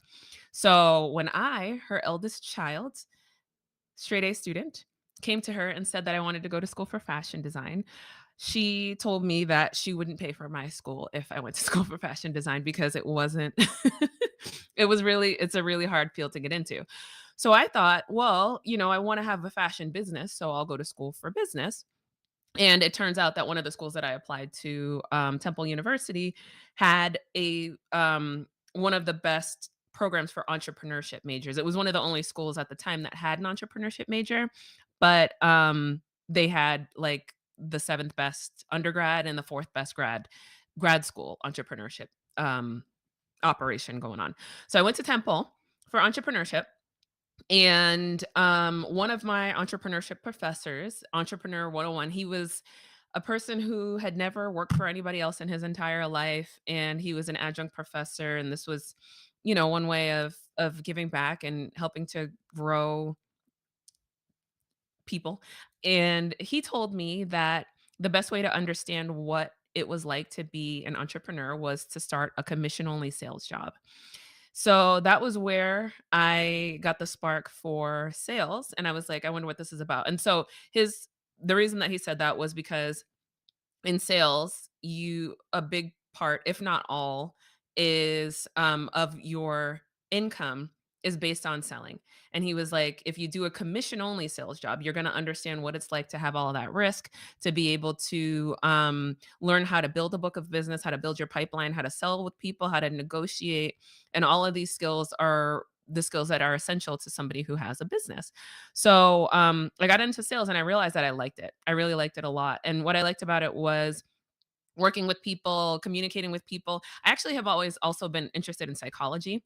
And in sales, one of the things that interested me most was being able to learn through asking questions, learn about a person and learn about their needs, and then use what they told me to articulate back whatever the solution was and exactly why that was a solution for them. So if I'm selling them like software and they're telling me all these stories about all the problems that they're going through at work or their personal goals, professional goals, I would respond with, okay, you said this, so this is why this piece of software is good for you. And I was really good at sales. At the same time though, I didn't like if I looked at myself in the future and I looked at all the possible career paths that I could go if I stayed in sales. I could be a sales manager, I could be a sales enablement person, which is somebody who helps to coach and teach salespeople. I could have been in customer support, or gone up the ladder and gone to be like senior sales or enterprise sales. None of those options looked attractive to me. And I was like, I don't know what to do with this, but I'm in a field that I'm really good at and I'm making a lot of money, but I don't look forward to work every day. I was starting to get burnt out after some time. And then when I had my son, it really started to hit me that like because sales isn't one of those careers where you can just go in and then you come home and then you just shut everything off at the end of the day. Sales is something that's like 24 hours. Like if your customer is in a different time zone and they're ready to buy something from you at midnight before the end of the month, you're going to take that call. And it was a lot of traveling, which I still love to travel, but it was really hard with a young child. And I was like, really want to be able to figure out what else there is for me. I don't feel like this is my future, but I don't know what else there is. And I also didn't want to sacrifice the money of it. Like I was like, I'm making good money. So what field could I possibly go into where I'm happy and I am also able to make money? And okay, so back up a couple of years. This was around like 2015. So I'm well into my sales career, but I was starting to feel burnt out. I decided to quit the workforce and pursue my passions for entrepreneurship. And so I decided to start a business. I just left my job. I didn't have anything else going on. I started a business. So it was an online store powered by Shopify at first. It was like basically anything that you would see in Whole Foods. So like organic and natural pet care, baby care, food, snacks, um, uh, any like body, like personal care items, lotions, and things like that. And so part of it was this online store. And then another part of it, which was what I expected to be the bigger part of the business, because I was good at selling, was going out, going door to door, knocking on doors of businesses, literally knocking on doors of businesses to get them to buy my products. And I got some great deals. I got I got Starwood Hotels to put all of a certain supplier's snacks in their mini bars. This is like really big deals, right? Um, and that was amazing. But it actually wasn't the part that I found the most fun. What I found the most fun was customizing my Shopify site. And so in order to in order to do that, I had to learn Liquid, which is Shopify's Ruby-based language, to be able to customize my site. So I wanted to do like little widgets. So a context banner at the top of the page saying, "Okay, we're having a sale," or if you put more than $60 in your cart, you get free shipping, or automated emails that go out that when somebody makes a purchase, an email automatically saying, "Hey, we got your order," and automatic shipping updates like your order is on the way. Here's your tracking number. So all of those customizations were things that weren't out of the box, and I wanted to be able to build it. So I was reading up and learning how to customize my site, and I was having so much fun with it that I did all these amazing things, and then I remember people approaching me like, "Hey, I see that you did this for your site. Could you do this for my site? Could I pay you to do this for my site?" And I was like, "Oh, people get paid to do this?" So, I decided to look more into learning to code and seeing if it was something that I could pick up as a hobby. Jason. So in my in in my head, I had this idea of what an engineer was and what a person who builds software was. And you can imagine all the stereotypes that were in my head because it was all straight up stereotypes. I imagined, like, if you saw Jurassic Park, right? The dude who messed up everything for everybody, Dennis Nedry, he was like the guy, I don't even know the name of the dinosaur, and I should. He was the guy who was like trying to steal stuff from Jurassic Park. Anyway, Coke bottle glasses, drinking Diet Coke, just sitting around, out of shape. And he didn't have a good attitude, but in my head, engineers are like very shy, in dark rooms, don't want to talk to anybody. And I was like, I'm way too social for this. Sales sales is probably closer to what I'm looking for because I like to deal with people and I love the psychology of things. So I can't have a job where I'm just like sitting at a computer and never speaking to anybody all day, every day. I had also had a job. One of my first sales jobs out of school was a job where I was selling to engineers. I was selling a software called MATLAB and Simulink. It's MATLAB is for mathematical computations, and Simulink is more for simulation of dynamic systems. So I was selling, and my customers were anywhere from like Apple and Google to NASA. And so I was selling to literal rocket scientists, and they all have all these advanced degrees in physics, math, applied mathematics, stuff that I was not interested in. But I did find the things that they were doing to be so fascinating. Like I had some engineers over here who I was selling to who were using the same software to build these really robust financial computations. I had other engineers who were using the software to build rocket ships so that we could get to the moon. I had other engineers who were working with farmers, and they were using our software to figure out the appropriate amount of chemicals that needed to go into the soil to grow the largest size oranges. So I was just like, wow, I didn't know that you could do all of this stuff with software. But still, at the same time, I was thinking that you have to have these advanced degrees. And then also, you have to be the type of person who just doesn't like to talk to people. So I was like, this isn't for me. So when I had my business and when people started approaching me asking me if they could pay me to customize their site, I was like, cool, side hustle. This sounds great. I realized quickly though that this was where my attention was going. This is what this is what I wanted to do. And I would time box myself and give myself like, okay, you have like half an hour a day to work on this part of your business. You have this part of the day, like an hour to work on somebody else's stuff that they're paying you to do, and then you have like another half hour to learn. I would find myself up until like 3 and 4 in the morning every morning. Mind you, I have a newborn by this time. Um and I was like, I just can't put this stuff down. So I'm like already tired, but like I'm so interested in this that I can't put this coding down.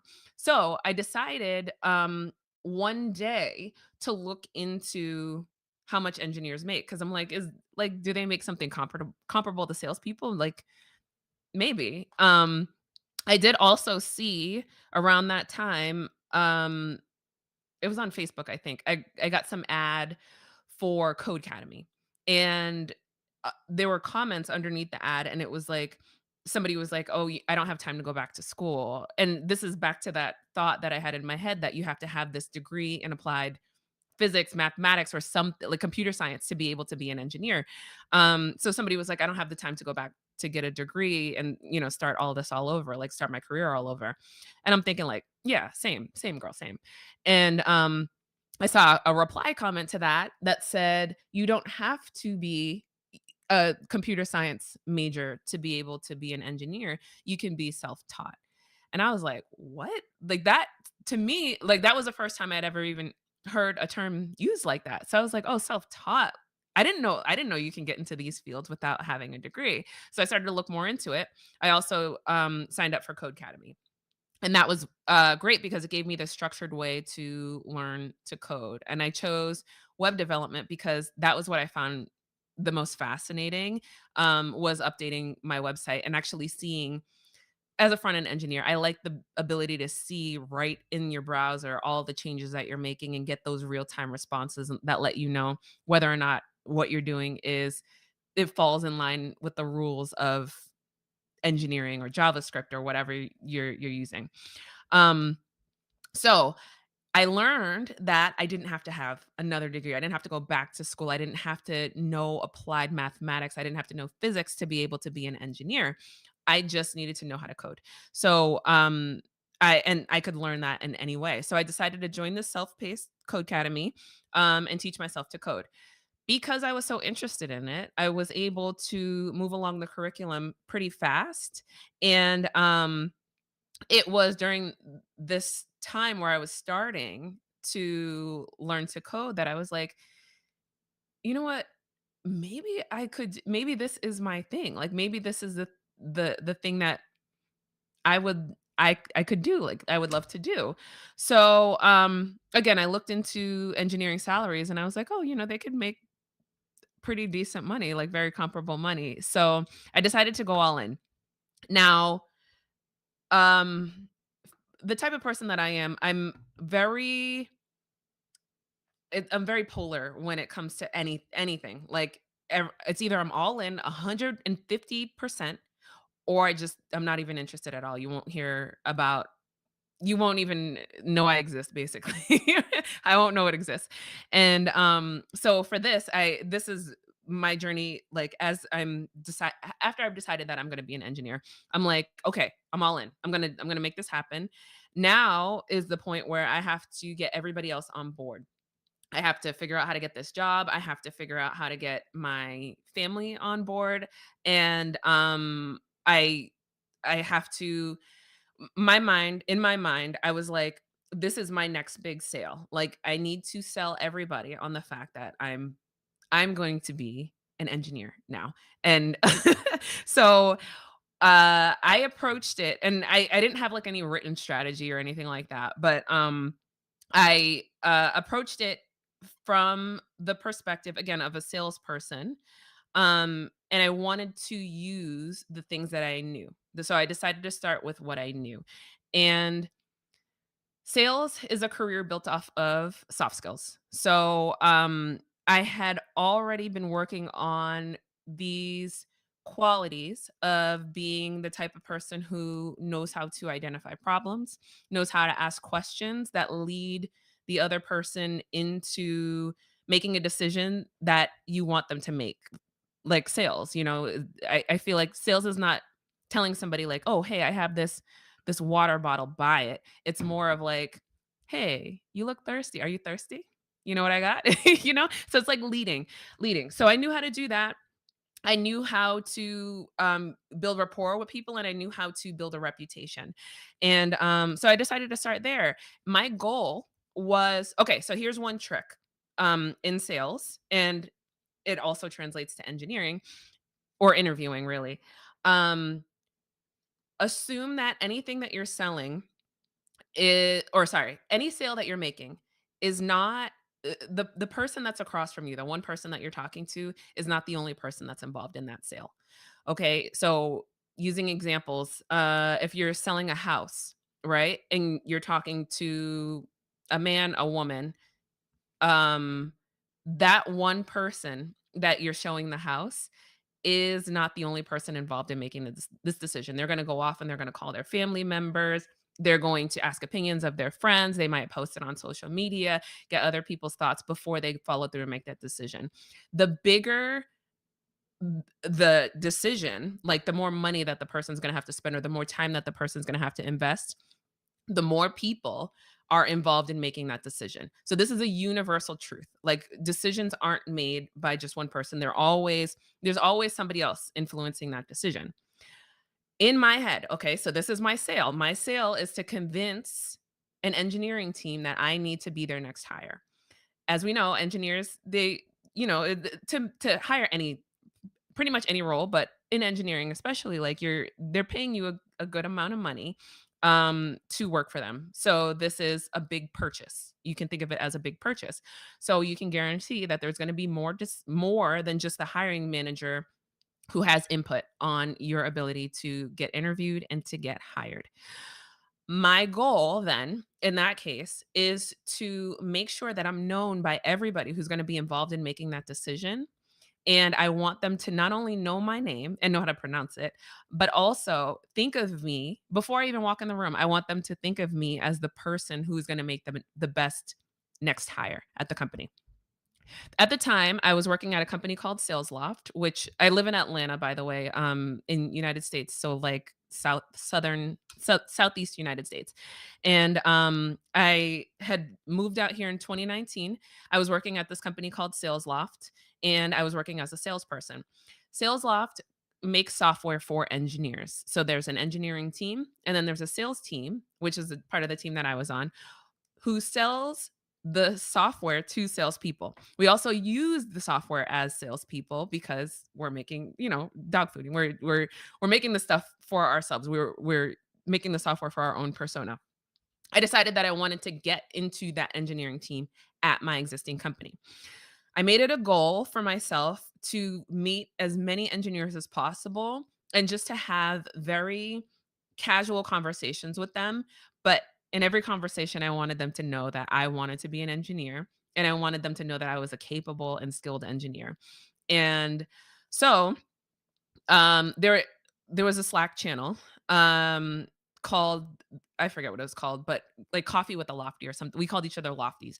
So Coffee with a Lofty. And there's this Slack bot called a Donut that every 2 weeks would randomly pair you with someone else at the company so that you could get to know more people at the company. And so culture was a big thing at Sales Loft at that time. It's like everybody, it was like a bunch of friends, and they're a type of company that's like everybody's family, and come on in, we've got snacks and ping pong table and all that good stuff. And this was pre-COVID, so it's like, we were all eating that up.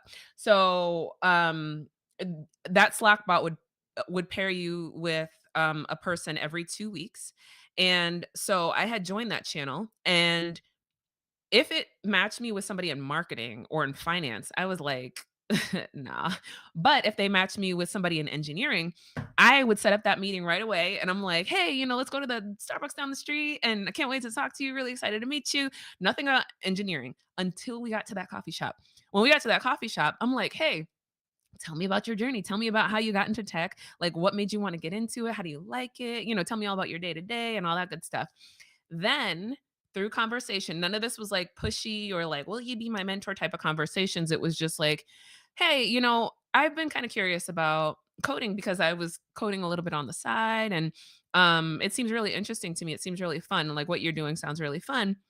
Um, hey, why don't I just like show you something that I'm working on? And I would love to get your feedback on like if I was going to go for an interview on the Sales Loft engineering team today, what other stuff would you say I should add, or what other things should I consider, or what other resources do you think I should um, read up on or learn about and things like that? And I got all of these amazing answers that helped me to understand, because again, I'm self-taught. So there's so many blind spots that I have when it comes to like like self-taught people don't know about Git. They don't know about working with other people. They don't learn about TypeScript. There's so many things that are gaps when you're just like learning things on your own on the internet.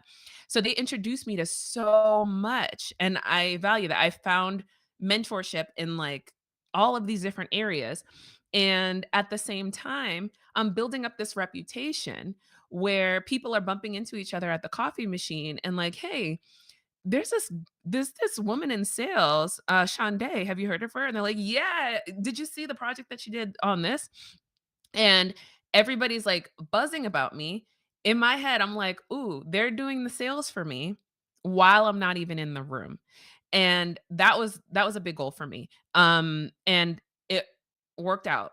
Another thing that I was able to do through these conversations and just like asking questions was I found somebody else at my company who was trying to do the same thing. So there was this man who was a top sales rep at our company before I started. And then right before I joined, he was able to move to product management. And so he was a product manager while I was still in sales, like just learning to code, but he wanted to get into engineering. He was only a couple steps ahead of me. While I was learning HTML and CSS, he was already learning React and he was like really proud of himself for being able to build a React app without having to Google anything. I remember one time he was on the plane and he was like, guess what I did? But he was like, I met him through somebody. I was asking somebody else, like, what were they coding on their computer? And he was like, have you met Gladney? And I was like, oh no. So we ended up, Gladney ended up asking me to meet every Wednesday so that we could just talk about code. So I would consider him my first like real mentor. And the reason I mention this is that if you are looking for a mentor, thinking that something that you're missing is a mentor, you don't necessarily have to have a mentor who is already in the place that you want to be or is like very well established and tenured in the field that you want to be in. He was just a step ahead of me. He wasn't in engineering yet, but he taught me so much and he helped me to understand how to best navigate the situation. Because he came from sales, he had the same mindset that I had where we're going to sell our way into the engineering org. We're going to build rapport with other people. We're going to like ask questions before we provide solutions. And that helped me tremendously. He was also a great advocate for me as well, because I remember that one time he was in the elevator with the CTO of the company and he could have talked about anything. But what he did with his elevator time was he talked about me. And he was like, hey, I don't know if you've ever heard of Shonday. He's like, I have. Actually, the CTO was like, yeah, I actually have. And he's like, she needs to be our next engineer. Whenever we open up a junior position, we need to have Shonday in there. So that was great. And it was great. I still attribute to this day my network as the most the the biggest contribution to my ability to move into engineering. Um, so I've just been surrounded by great people.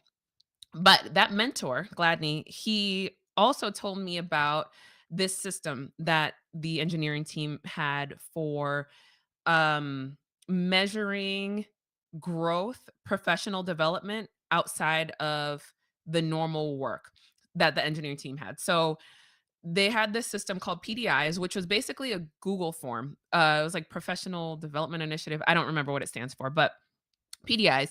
And it was like a Google form. And just a couple of questions about what you learned. So the goal is to 3 times a month, fill out this form and talk about what you've learned outside of work. Was there a book that you read for professional development? Was there a conference that you went to? Was there something that you built as like a side project or like a fun thing? Was there some docs that you read? And so you fill out this Google form and you talk about what you learned about and put some notes about things that you learned and changes that you're going to make to your everyday flow based on your learnings. I found out about this Google form through Gladney and I decided to start filling these things out. So I made it a goal of myself once a month to submit these professional learning things. I was learning a lot because I was just completely immersed in it. So I was submitting them a couple times a month.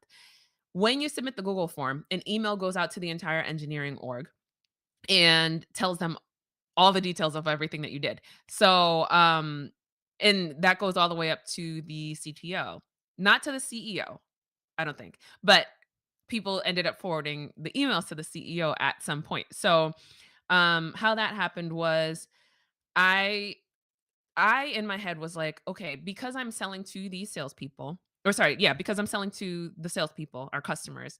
I know our customers better than the engineering team does. I'm the first point of contact for the company. And so I'm the person who gets to hear the people say, "Oh, thank you for building this amazing tool that's perfect for what our needs are." I'm also the person who hears the negative feedback and like, "Well, when are you guys going to build this?" Or "Why did you spend all this time working on this feature that doesn't work in the way that it should?" Or like, "Here's a bug." So I'm the first person to hear about that, and I'm the first person to lose sales, lose commissions, and lose income because our tool is not built in the way that our customers are looking for, or because we're not building the things that our competitors are building, for example. So I was like, all right, well, there's this big push for this aspect of sales. At the time, it was account based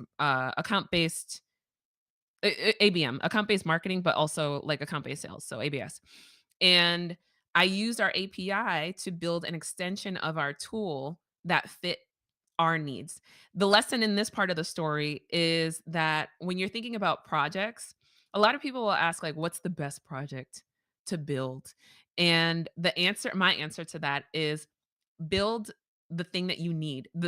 Just go about your normal life and figure out where there are gaps. Like, oh, I wish there was a tool that did this, or this tool does almost exactly what I like it to do, but I need this one additional feature.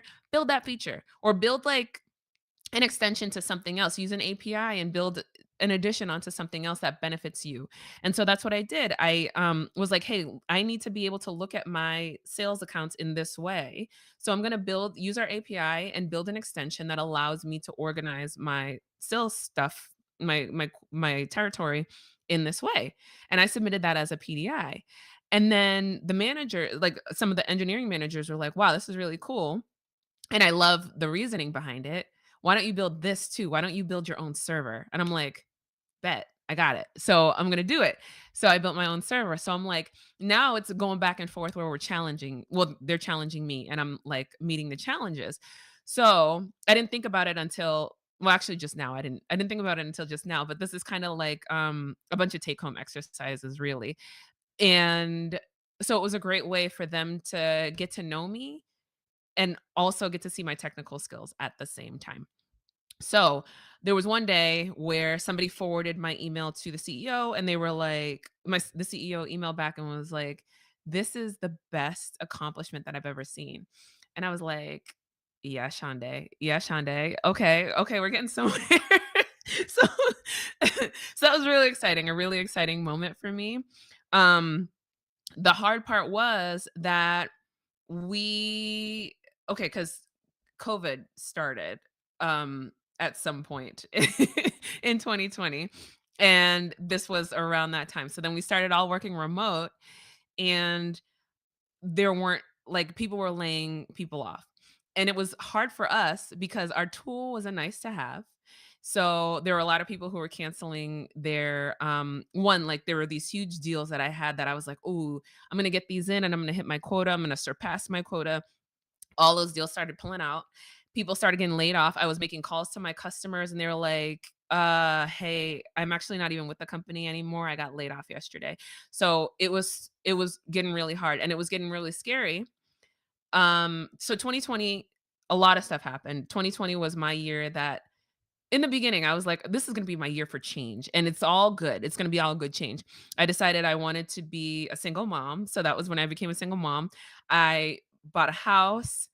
I got LASIK. I was like, ooh, girl. And then you're also going to become an engineer. But then like all of these layoffs started happening. And I was like, I don't know. Things aren't looking too good. It's not looking too good for 2020 right now. Um, so I was really stressed. I'm really, really stressed. And the company was not opening up a junior position. And I had been asking for a position for months. And I'm like, okay, because let me know when the next position's open because I want to make sure that I'm in there and ready to, apply. I've been showing you guys all the stuff, like I've been showing you all my coolest moves. Like, please let me apply. But they were like, with the economy looking the way that it does, and our sales prospects are dropping out. We ended up doing a layoff too. Um, it's not really looking good for a junior position. So I was like, all right, well, I'm gonna have to start looking outside the company, which is gonna be a lot harder because I've been working hard to build all this rapport. But I guess that's what I'm gonna have to do. Fast forward a couple months. I don't know even know how this happened. I think we got some round of funding or something, but they ended up. This is just I feel lucky, and I'm so grateful for it. But one day I got called into an all hands meeting. Well, the engineering all hands, and they were like, "We're having an all hands meeting. Was wondering if you wanted to come." And I'm like, "Sure, sure. What's up?" And so I joined. They gave me an award for the most PDIs submitted for somebody who is not in engineering. And they also said that we are going to open up this junior position and we encourage you to apply. And so I applied and I got the role. So in 2020, I was able to get my first engineering job. And that was it. Yeah. So then I got into engineering and I mean, it was such a change to not have to sell as part of a quota, but, one of my biggest one of the biggest things that I wanted out of this transition was to finally be in a field where I saw a future for myself. And I'm happy to say that now I can finally feel like that. Like I see all these different paths for myself. I think I'm so happy with where I'm at right now. I don't see myself in management or anything, not right now. But I'm so enamored with the code. Um and like a big goal of mine was to be able to live a life where I look forward to every moment. I wanted to look forward to Mondays just as much as I look forward to Fridays. And it's true. And it's 6:46 here and I'm doing the things that I love. Like I have my IDE open and it's a Friday. I have my IDE open. I'm doing all the talking that I said I was so afraid to not be able to do through my speaking, through conference talks. So I'm able to engage with people. And I have so many, I hate this though. I have so many meetings that I don't know what I was afraid of, where I thought I was just going to be sitting in a room, never talking to anybody. I've never had this many meetings in my life. It's not that great, but I do get to socialize as much as I wanted to. So, yeah, all of it feels really, really amazing. Um, if you're curious about how I got to Netflix, I did a talk in January, as I mentioned earlier, at that conference that talked about how I leverage my transferable skills because that was my experience moving from a company that I wasn't at and getting an engineering job there. So that was where I used a lot of my soft skills. Um, I want to pause and see if there are any questions that anybody has. Okay, cool. I see a question from Linda. Would love to hear more about the TS for JF Steps course, how the process of creating the course is going, struggles and highlights, anything interesting I want to talk about. Sure. I would love to. And thanks, Linda, for that good question. So TS for JS is a course, again, TypeScript for JavaScript developers. Um, okay, so this course, I've been talking about this for 2 years now. And I'll be honest, this is one of the hardest things that I've ever done. And I've realized that writing courses I don't like it. I don't like it at all. And I love delivering things. I love speaking. I love teaching, but the actual like writing of the curriculum, I just lose focus. And so for a good like year and a half, I would have these fits and starts where I would just like get into it and start like really writing things. And then I would get overwhelmed just thinking about the end part of it.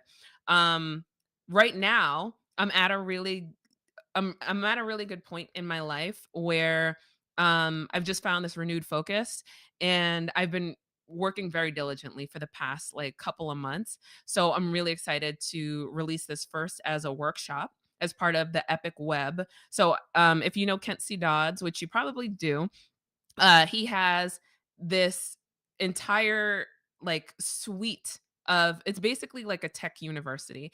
So there's React, there's Remix, there's testing. And Kent had approached me and said, you know, would I be interested in taking on the TypeScript aspect of that? So the part that I'm working on right now, thanks Nate. The part that I'm working on right now is the workshop aspect of it, which will be released later this year. And then the full blown course is going to be on TS4JS, TS4JS.com. So you can go there, get more updates. All you have to do is put in your email, and you'll get email updates on both the workshop as well as the full blown course. The reason why I did this course is because just like anything that I ever speak about or teach about is because I wanted to learn more about it. And so I will learn more about it by teaching other people, because that, like, you got to learn it so much that you can answer other people's questions about it. And I also love stress, I guess, and chaos. So it's my time to wrap up. I wanted to leave you all with a plug for my a plug for my course. And also just like some good words. My mantra lately has been do it scared.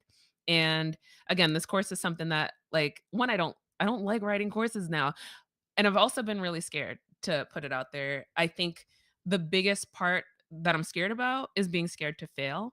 And I just like, I want to put something out in the world that everybody enjoys and learns from, and it makes an impact.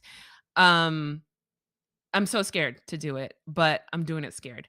And I want to encourage you, if you have something that you're afraid to do, that you really want to do it anyway. And I'm here to support you. Please DM me and let me know what it is that you're doing, cuz I want to be excited for you and live off of that enthusiasm as well. But yeah. Yeah, I'm super excited, and thank you all for listening. Well, thank you so much, Shonda. I love your story. I love every time I hear you speak, I'm just like way more fascinated with the work that you've accomplished and your ability to speak too. I just think it is so natural when you're sharing your story, and we really appreciate that. We are going to be going right into our next session here. We have an amazing couple guests, and as you all know, we've been doing things on the fly, so I'm going to swap over to that next scene and hopefully see me and Shonda. We are not the names that are showing up underneath us, however, so I am not, in fact, Leon Noel, although I probably wish I was, for being totally honest. And then I have to see why this source is not working. It looks like I'm there, but not there. Interesting. If my video comes through, Jason, do we have me on that other embed? Yeah.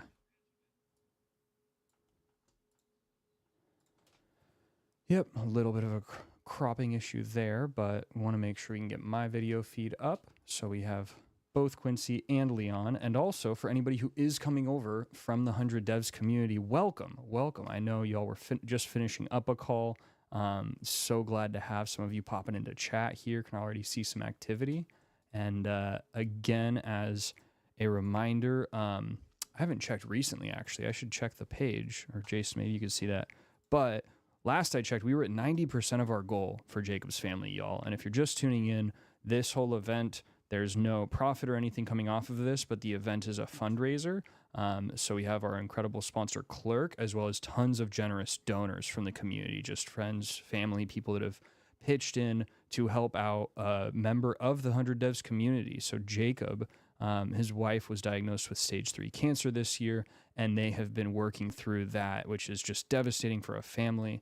And they've been working through that. And so this is the community rallying around to just give them a little bit of help with all of the difficulties and trials that come with a diagnosis like that, from medical bills to figuring out schedules with the job and logistics to make it to treatments and just everything they're going through in that journey right now. We just want to be able to help them out even a little bit. And as Melky said earlier, when we show up in community, it is just incredible how strong a community is. When we show up all together, the impact is simply unmatched. And so huge thank you again.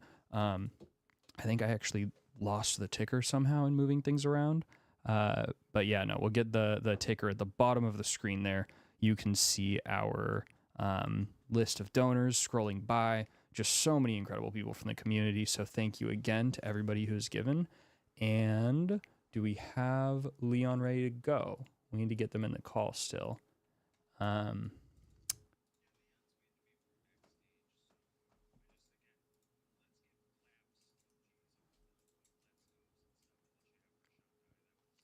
right, let's get some claps and emojis going in the chat for Shandai. This was just such an incredible session. Then we're going to go to the quick break screen again. It should not take very long at all, but we will be back very soon after with Leon and Quincy. And so again, thank you so much for being here. Thank you for your time, and look forward to the next time we chat. All right, thank you. We'll be back in 5.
Greetings. Can you all hear us?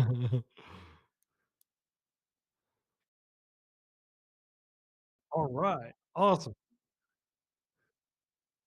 Okay, cool.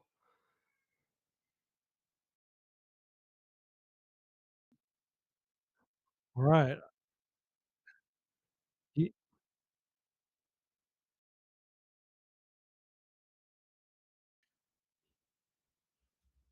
Yeah, I'm not sure how to even access that. Let's see. Awesome. Sure. So we're having some minor sound issues and we're getting it squared away, but Leon should be here momentarily. I can see him right in front of me, but it's a software thing. So I'm Quincy. I am a teacher and the teacher who started Free Code Camp back in 2014. And I am honored to be here.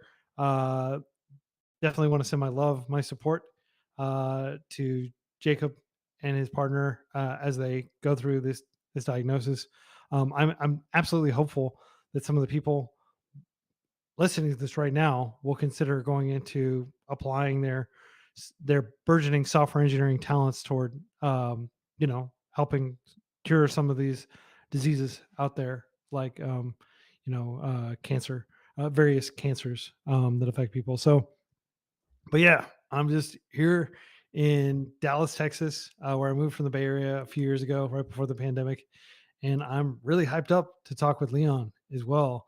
If you haven't seen my 2-hour interview with Leon that I published on the Free Code Camp channel, the YouTube channel a few weeks ago, after this, I encourage you to check it out. Like we really delve deep, and it's just so cool getting to spend 2 hours talking to the man and like mind melding with him, and like getting all that insight that I can get out of him. I think we're live. Okay, is Leon visible now? Hey, Hey. folks. Good to see you all. Quincy, good to see you again. Hey, everybody. All right, I'm going to look at this, not that. There we go. Beautiful. Good to see everybody. Thanks for coming in. We had a huddle prior to this and a raid over to here. So a lot of 100 devs folks in the chat. Everyone that helped organize this. I've been talking to folks here in the ping chat, but like, thank you. Like, coming together in solidarity for Jacob is amazing. So many people that have been donating and giving time, and also like learning from this amazing conference that you all pulled together. Like, I get to see behind the scenes, and it's a lot. And so thank you all for doing all this. And it's so cool to come together and to spend more time with the GOAT again, Quincy. I think good things all happen at once. And so I was on the podcast not too long ago, and then graciously gave me time. I literally went to Quincy. I was like, what am I going to mess up? You're the only person in the world who's like done a lot of this. Like, show me like what's going on. They gave me the time, like hours to like talk through it to me. And now we get to do this chat again. So just thank you for Free Code Camp. Thank you for being you, and excited to kind of get to talk to everybody today. Awesome, man. Well, like I'm just so inspired that you're choosing to take the charity route. As you all may know, Free Code Camp's a 501c3 public charity.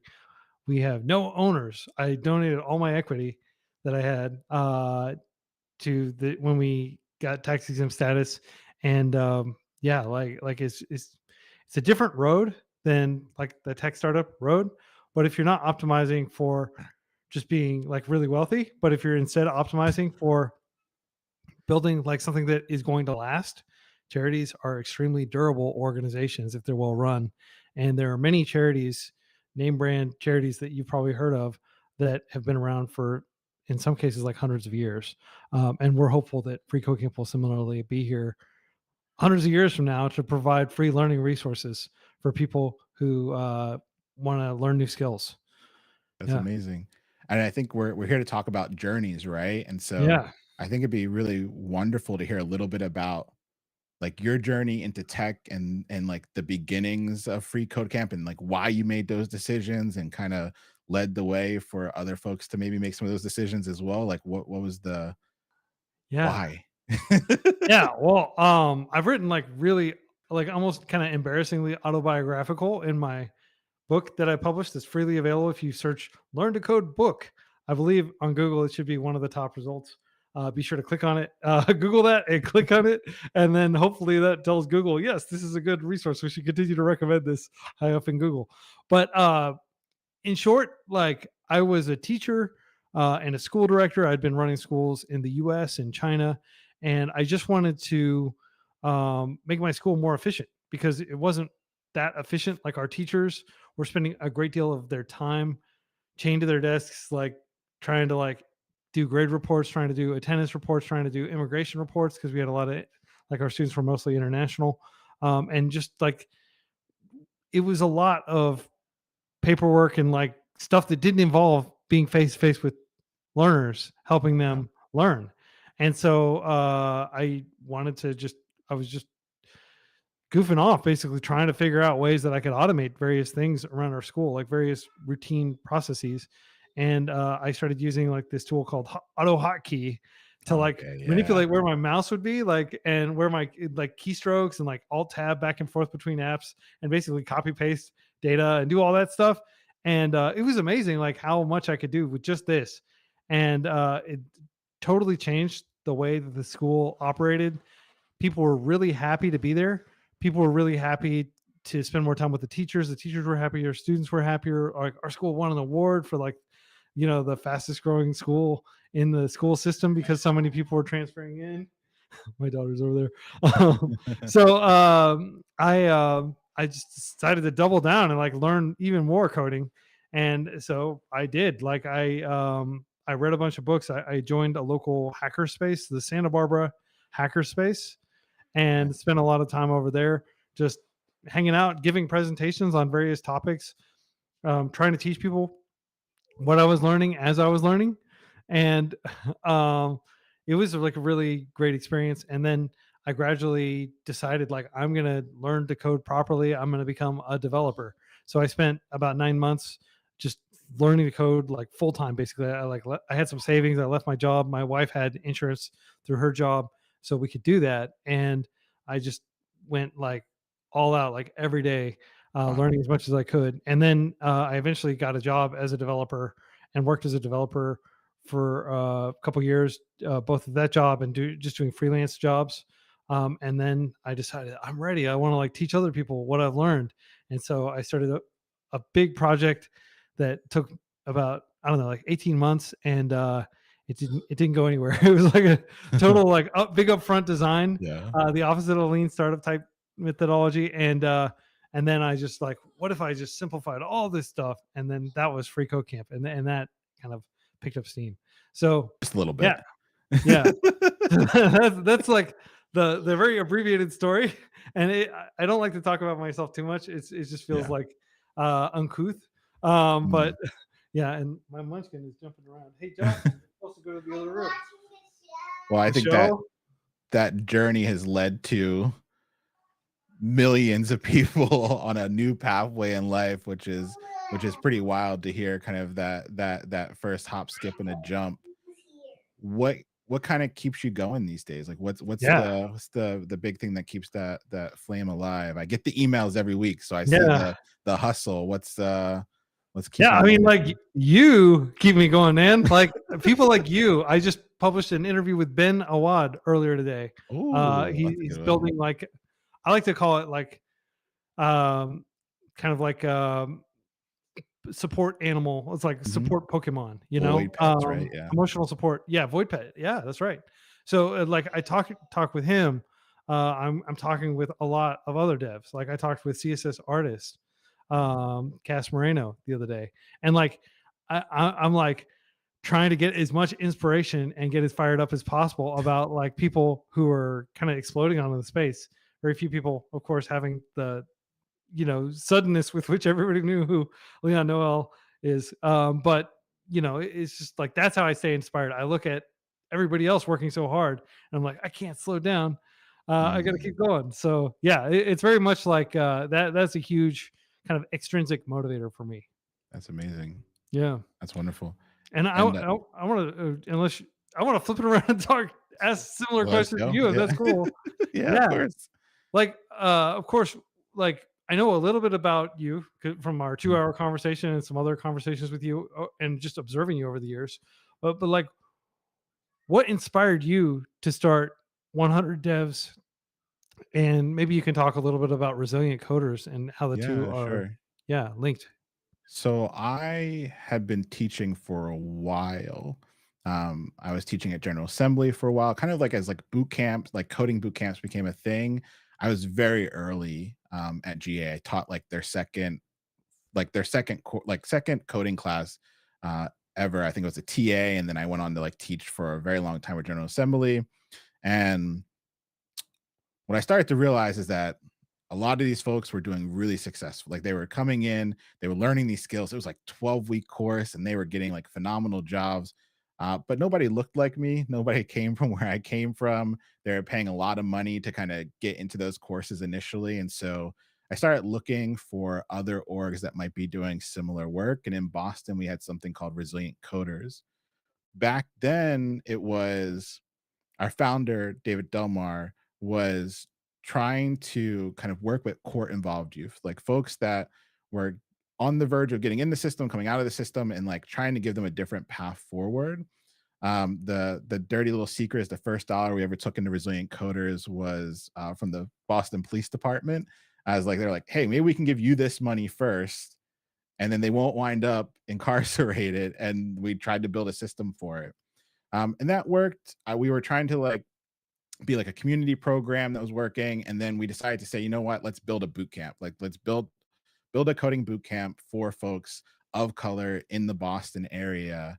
And so I joined as like employee number one. I built out the boot camp, and the goal was to just replicate the model that I saw working for others, work with folks that back then double digit unemployment rate in our communities of color to like see if it could work. And it worked. We got hundreds of people jobs and like high growth, stable, happy careers. And that kind of was like the transition for me. And so the reason why I moved into that work, I was in the startup space beforehand, was just because tech has given me everything. It's been the thing that's put food on the table. It's been the thing that's like enabled me to be happy and support my life. And I just really want that for other folks. Um, and when the pandemic hit, a lot of folks were hurting. A lot of folks lost their jobs. A lot of folks were looking for something that they could do with that time that could maybe lead to something better. And wasn't a doctor, so I wasn't going to go in and start, helping folks in that way. But I had been teaching. I had run a successful boot camp in person. I've been teaching night courses for a while, so I felt like I had like a skill that can maybe help folks transition, learn new skills, learn new things, and ultimately get a job. And so that's where 100 Devs started. 100 Devs started with this idea. It's like, all right, let's take some folks, let's do it live, let's do it online, let's do it free, because like we want to make sure these folks that need it can get it. And kind of blew up from there. The first, we did like a test cohort. I was in like my mother-in-law's like garage with like a like a big air condition just blowing, if folks are remember that initial like small one. And then we did a full first cohort, then an amazing second cohort that just exploded even more, and now we're gearing up for a third cohort. So just this idea of like helping folks get into a high growth career, regardless of background, experience, and doing it live and for free so that it's equitable and everyone can kind of get access. Yeah, man, that's so cool. And I mean, you said tech has given me everything, and I want that for other folks. Yeah. It's such a powerful sentiment that, like, you're sending the proverbial elevator back down for Yeah. the next person so they can go up. And it's like you're not just helping one person; you're helping people at scale, and you're helping them in this very intimate way that is really inspiring for me. What gets you fired up? Like how do you stay the high energy focused uh Leon Noel that gets so many things done?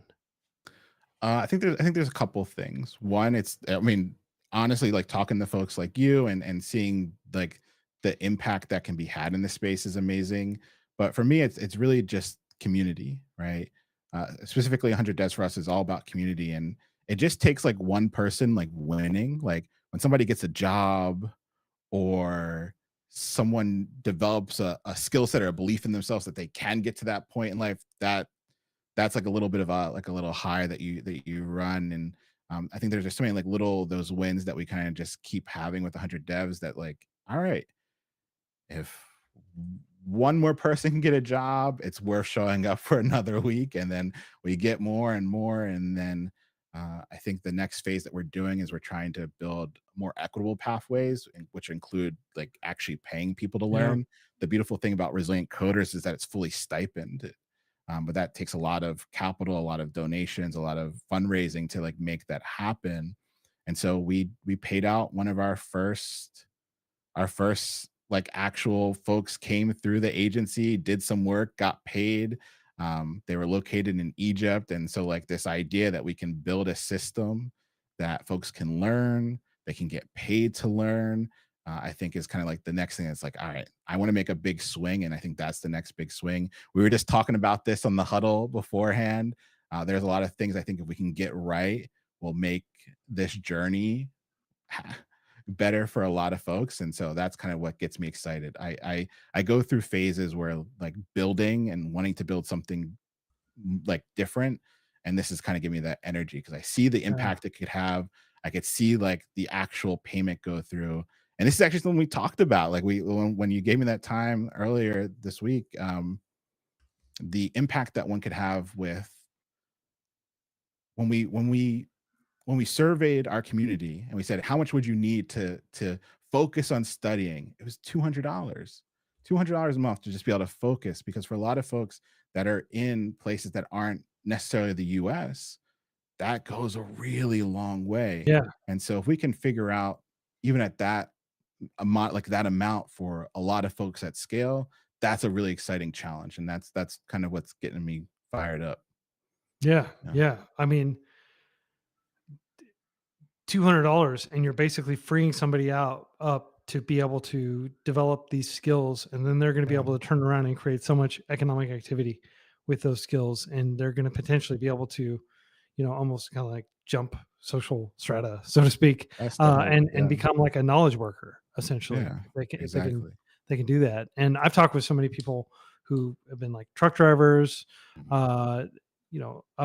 elevator maintenance Yeah. folks, like doing those kinds of jobs that are pretty rough on your body, Mhm. and in some cases kind of tedious, where you don't have a lot of agency. The company tells you that you got to take a load uh, halfway across the country, and they want it done tomorrow, and you just kind of get that, and I myself have worked in, I had a middle class upbringing, but I kind of had like a falling out with my parents, and I just like lived in my car for like a year, and like stayed at like Walmart parking lot, and I remember like $200 a month, like that was basically my rent Yeah. back in Oklahoma City in like the Yeah. 1990s, and yeah, I mean that would have like completely changed what I was doing. Like I wouldn't have had to go stock shelves at night. I could have just worked normal, or like woken up at normal hours and worked all day. And and I'm here in the US. Granted, like we've had greed inflation and like Yeah. all those different things that have happened since then. So $200 doesn't go quite where it does. But yeah, we have lots of folks in the free co-camp community that like live in Egypt, for example. Yeah. We've had devs from Egypt that have helped out and stuff. And yeah, $200. It's amazing. Like it's easy to like think, oh, like, I spend that much on coffee each month or Mhm. something like that, right? But like it can totally change somebody's life. Maybe you can talk about like how you're finding these people, and how you're giving them the stipend, and what the workflow looks like, what the process looks like to get them into an agency where they're doing work. Would you be cool with talking We're about gonna that a little bit? yeah, we're gonna figure it out together. So the thing that we do at 100 Devs is we're community taught, and we're gonna do everything in community. And so we're testing things now with a small group of folks that have signed up to be maintainers and mods, and we've been kind of getting the piping working. But as soon as we kind of get the little bit of a taste, we're gonna start doing our we call it community before code events, where we kind of it's like a chance for me to do like a lot of polling and surveying and working together. When we had our first client come through before the OCF situation, where our fiscal sponsor closed down randomly, leaving 600 orgs in the dust, we had a client that we all came collectively together, like hundreds of us working on a proposal at one go, and then it worked. Like we set up, we're all on Discord. We set up a specific Discord group for it. It was chaotic at first, and then folks that really solidified around doing like the work that they found enjoyable or fun, and it was just collaborative. So it's always going to be done in community. We'll worry about systems and processes down the line. We're not there yet, but that little taste, the first payment, the first like proposal, the first couple of clients that have come in, like it's like the model can work, it's there, and now it's kind of working together to get it through. And we always joke that we're baddies, we write bad code.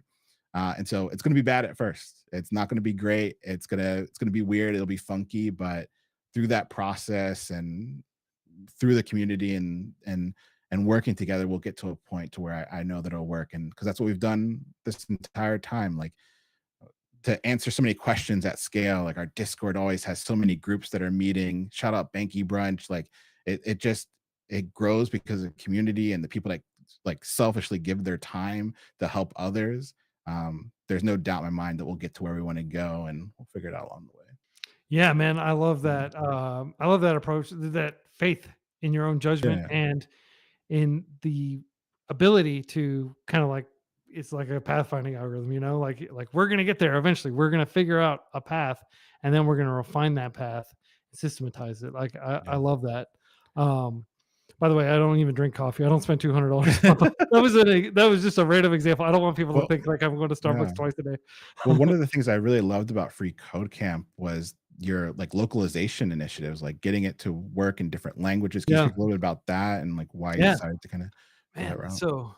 so important. Like Yeah. we take for granted, maybe we don't take for granted, but a lot of people do take for granted that you know, oh, you speak English, or like that, oh, I grew up speaking Arabic, and like, oh, you grew up speaking Arabic. Don't you have like great YouTubers speaking Arabic? Or don't you have like, you know, awesome textbooks in Arabic, for example? And yeah, they probably do for Arabic because that's like a major world language. But once you start getting into like the longer tail of world languages, like the volume of learning resources drops dramatically, and people are like watching with like bad auto captioning and stuff like that, or they're using like Google Translate, desperately trying to learn from resources. And so it's something I feel very strongly about, is that if you want to make learning as accessible as possible, you want to meet people where they are. Like it's a huge challenge.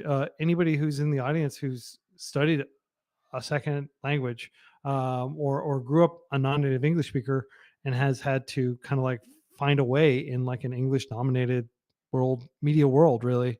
I mean, it's kind of like the language of science and the language of business, and you know, for better or worse, English, right? So imagine how hard it is learning the Yeah. code, and then imagine how hard it is learning to code in a language that is, you know, just maybe you're not even that great at it, right? Yeah. Like I spent years in China, and I've studied Chinese for like 20 years, like really diligently. Yeah. But if you asked me to like learn to code in Chinese, it would take me, I don't know, like 4 times as long. Yeah. For Probably, sure. because Yeah. I'd have to like scrutinize over everything, and like I read much slower in Chinese and stuff like that. And like, and I'm lucky because I grew up speaking English, and like I can just, you know, I don't even have to think about it. Like this conversation, I can focus on the content. I'm not Yeah. focusing on my phrasing or my pronunciation or anything like that, right? But for so many people, for a vast majority of people, you know, there's maybe like 1.5 billion people on Earth who are native English speakers. For everybody else, they have this massive hurdle in front of Yeah. them that they have to clear. So yeah, so we started localizing, and we didn't just throw everything into, we started by just throwing everything into like Google, you know, Cloud had like a service, and you could just translate the entire curriculum. Yeah. It was okay, but people would complain about it and stuff, and I was like, you know what, this isn't working. So we went to my friend Sergey, who is the founder of Crowdin. If you've ever heard of crowdin.com, it's like a really cool localization tool. And we're like, we want to translate Free Code Camp into all these different languages. Can we use Crowdin? And he like totally, not only did he give us like a free like enterprise level account to do that and to onboard all these community members and stuff, but he gave us advice because we wanted to translate it into Ukrainian. So we brought on a young Oh, lady that's cool. Yeah. from Ukraine who's been helping localize it into Ukrainian, and we've localized it into a lot of other world languages. You know, we're still working on it, but like Chinese, Japanese, Korean, Spanish, and Portuguese are probably the 2 biggest languages in terms of usage. And then also like just like Swahili. I think we've got quite a bit done in Italian. So our goal is really just to make it as accessible to everyone. And it's a great undertaking in terms of like the amount of work to be done. Like I think Free Code Camp's core curriculum is like several tens of thousands of words just for the Yeah. core curriculum. I mean, it's not wordy. It's just like there's a lot of words that need to be translated across thousands of coding challenges, right? So it's a massive endeavor. And then we've got 12,000 tutorials and books that are textual that we're trying to translate. And eventually we'd like to have localized versions of all the YouTube videos. Like if you've seen like Mr. Beast or something, he uses like software or pays somebody to Mm, like actually yeah, like dub his more videos so real he can voice have like a actors. Yeah. yeah, and like if we had infinity money, then we would do that. But we're working on with like AI to like figure out if we can get it good enough to where we can like dub and right now we're working with like Whisper, which is OpenAI's library, um, and just trying to like add captions and everything. But it's very much a work in progress, and um, just by like to give you an idea of like this massive undertaking, like Mhm. Wikipedia, 50% of Wikipedia's usage is English. The other 50% is all the other world languages. So Mm, if you think about it this way, like half of the world is going to be using your non-English yeah. versions. That's a lot of people that you're helping. You mentioned so many things just in that brief like description. You know intimately all the details, who doing what, all the technologies. Do you sleep? Like how do you Yeah. how do you like do all of this? So I've got this like little saying: delegate, automate, so you can concentrate. So Mm, to the extent I'm able to get things done, it's because I figured out like ways of like automating different things. And to some extent, over the years, I don't have like an executive assistant or anything, but like I have Chris Koishigawa in Korea. He's a prolific long-term contributor whom we hired a while back to join our team, like a while back, like 4 or 5 years ago. And he does like our support email. I used to do all the support myself, and mhm, so he helps with that. And then Bo, for example, will take like the raw video from my podcast interview, like unedited, and then he'll like use FFmpeg to like. And I could do this stuff too, but it's just like nice to have him help with this, and he'll like export like a nice like he uses my mastering settings that I put in like uh um Logic Pro because mhm. I like doing sound engineering and music and stuff. I was like, this is how we want it to sound. So I just taught him how to do that, and now he does that for me. And so after I research and record a video, I just have to record the baseline, and then like it's basically good to go onto the YouTube channel. He'll set everything else up, and he runs the entire YouTube channel too. So I don't That's want amazing. to like make him sound like he's just like an assistant Yeah. to me. But like same thing with like the editorial team. I used to edit all the articles, the tutorials that got published on Free Code Camp after editing like thousands of them. Abby Rennemeyer, she stepped in and she's like, "Oh, I can help." And like all these people started out as volunteer contributors, by the way, and we Yeah. were able to gradually build up the budget to be able to bring them on. So yeah, like that delegation has been a major part, and then just choosing your battles. Like, what can I realistically do? Can I realistically publish an email blast every Thursday? Yeah, that takes like a couple hours of researching and writing.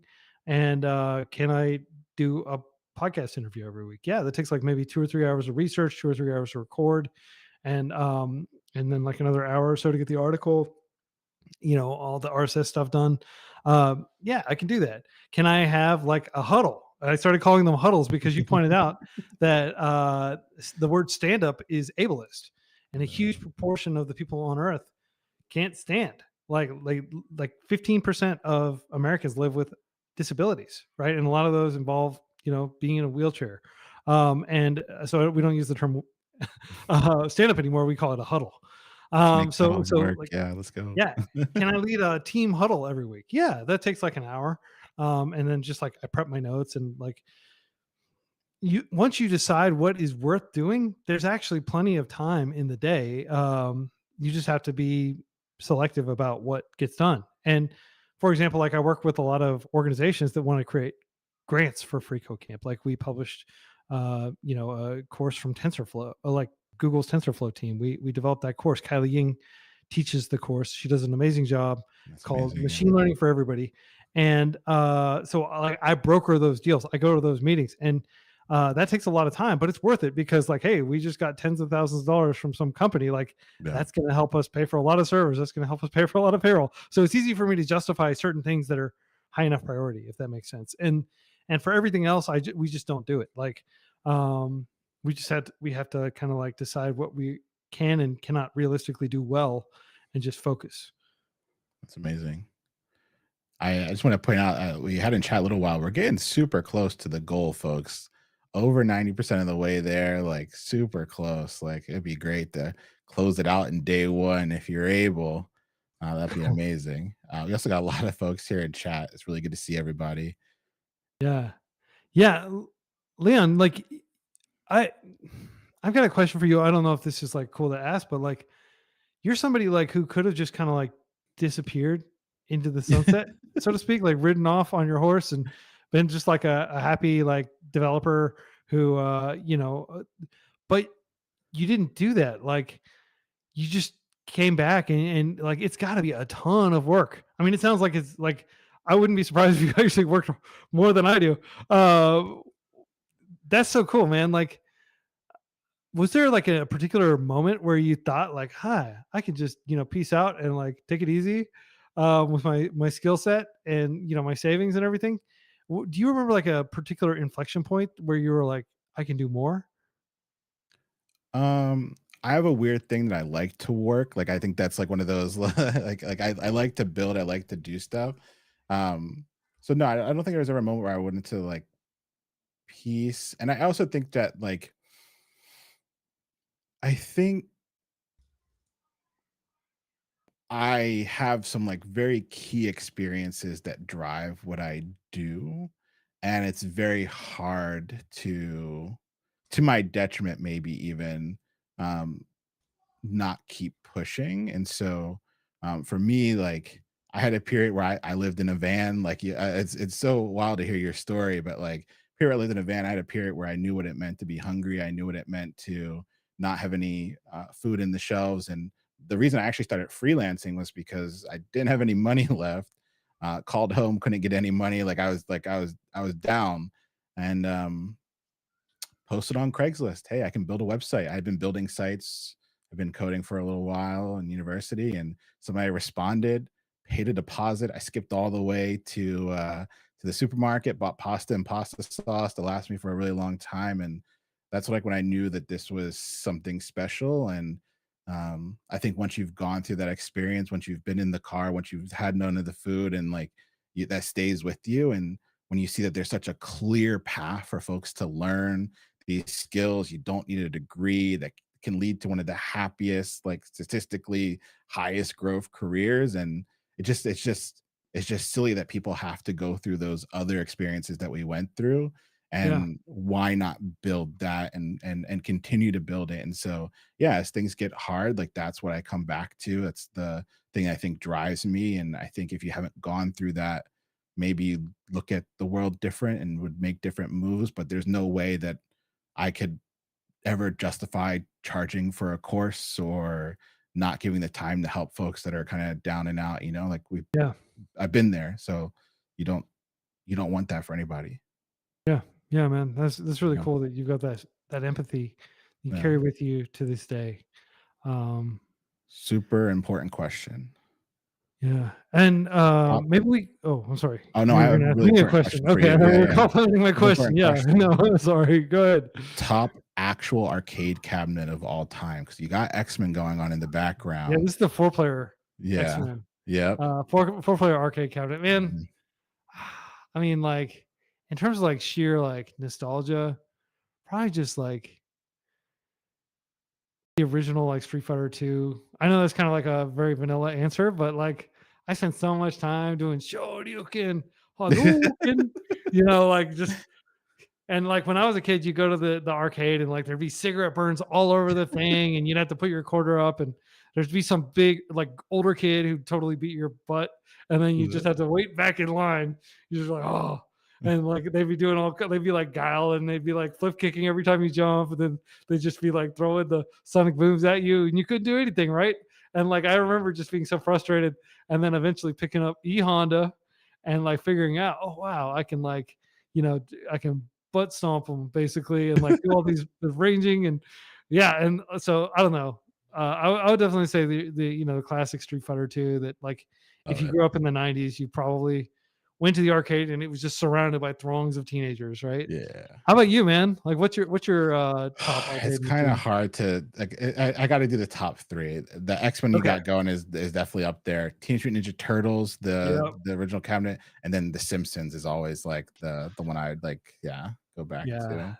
I remember The Simpsons just like you can pick up a bowling ball and throw it at people. You can't do that in real life without getting a felony. Yeah. Like man, that was such a cool game. And like all the weird Welcome to Hell like rabbits from Matt Yeah. Groening's like original innovation. Oh, fun fact. Like a lot of people don't realize this, and I love to share this with people, but you may already know it. Why are the Simpsons yellow? I've Googled this in the past. I'm blanking on why. This is what we came here, folks. What's the answer? It's amazing. Okay, so Matt Groening, I think that's how you pronounce his last name. Yeah. Groening. It was very simple. He just wanted to like have the show stand out and pop in a way that like people would be flipping through the channel, be like, "What is something wrong with my TV? Why are these people yellow?" Get up and That's slam it, cool. and while they were slamming it, maybe they'd like see something funny. They go, "Ha ha ha!" And then they'd be like, "I'm gonna stay and watch this." It was just like a gimmick to Genius. get people to like notice them, you know. And it worked. Obviously, it's a great show. But a lot, it might not have. It was so unconventional that Yeah. it might not have picked up steam if people hadn't given it the time of day. And like an adult-oriented cartoon, like Yeah. adults or cartoons are for kids, right? Like that was the thinking back in the 90s when that show debuted. But yeah, it's just a gimmick. That's essentially amazing. I love it. I think you Yeah. were trying to move us towards some questions before I. Yeah. Well, I want to make sure the audience gets lots of questions, and I also course. want to remind you all that your gifts are going to a very important cause for Jacob's family. So if you're able to give, please give. And if you're a praying person, please pray for his family. With that, I want to make sure that people have some actionable takeaways from this, so they're not like, "Oh, I learned more about Leon. I learned more about Quincy." Like Yeah, for sure. maybe you could drop some insight about common misconceptions about getting into tech in 2024 that you think that like maybe people will hear, maybe they're carrying these doubts around. I like to say that like learning to code is really hard, and whenever you have to do something really hard, it becomes very easy to justify not doing that hard thing.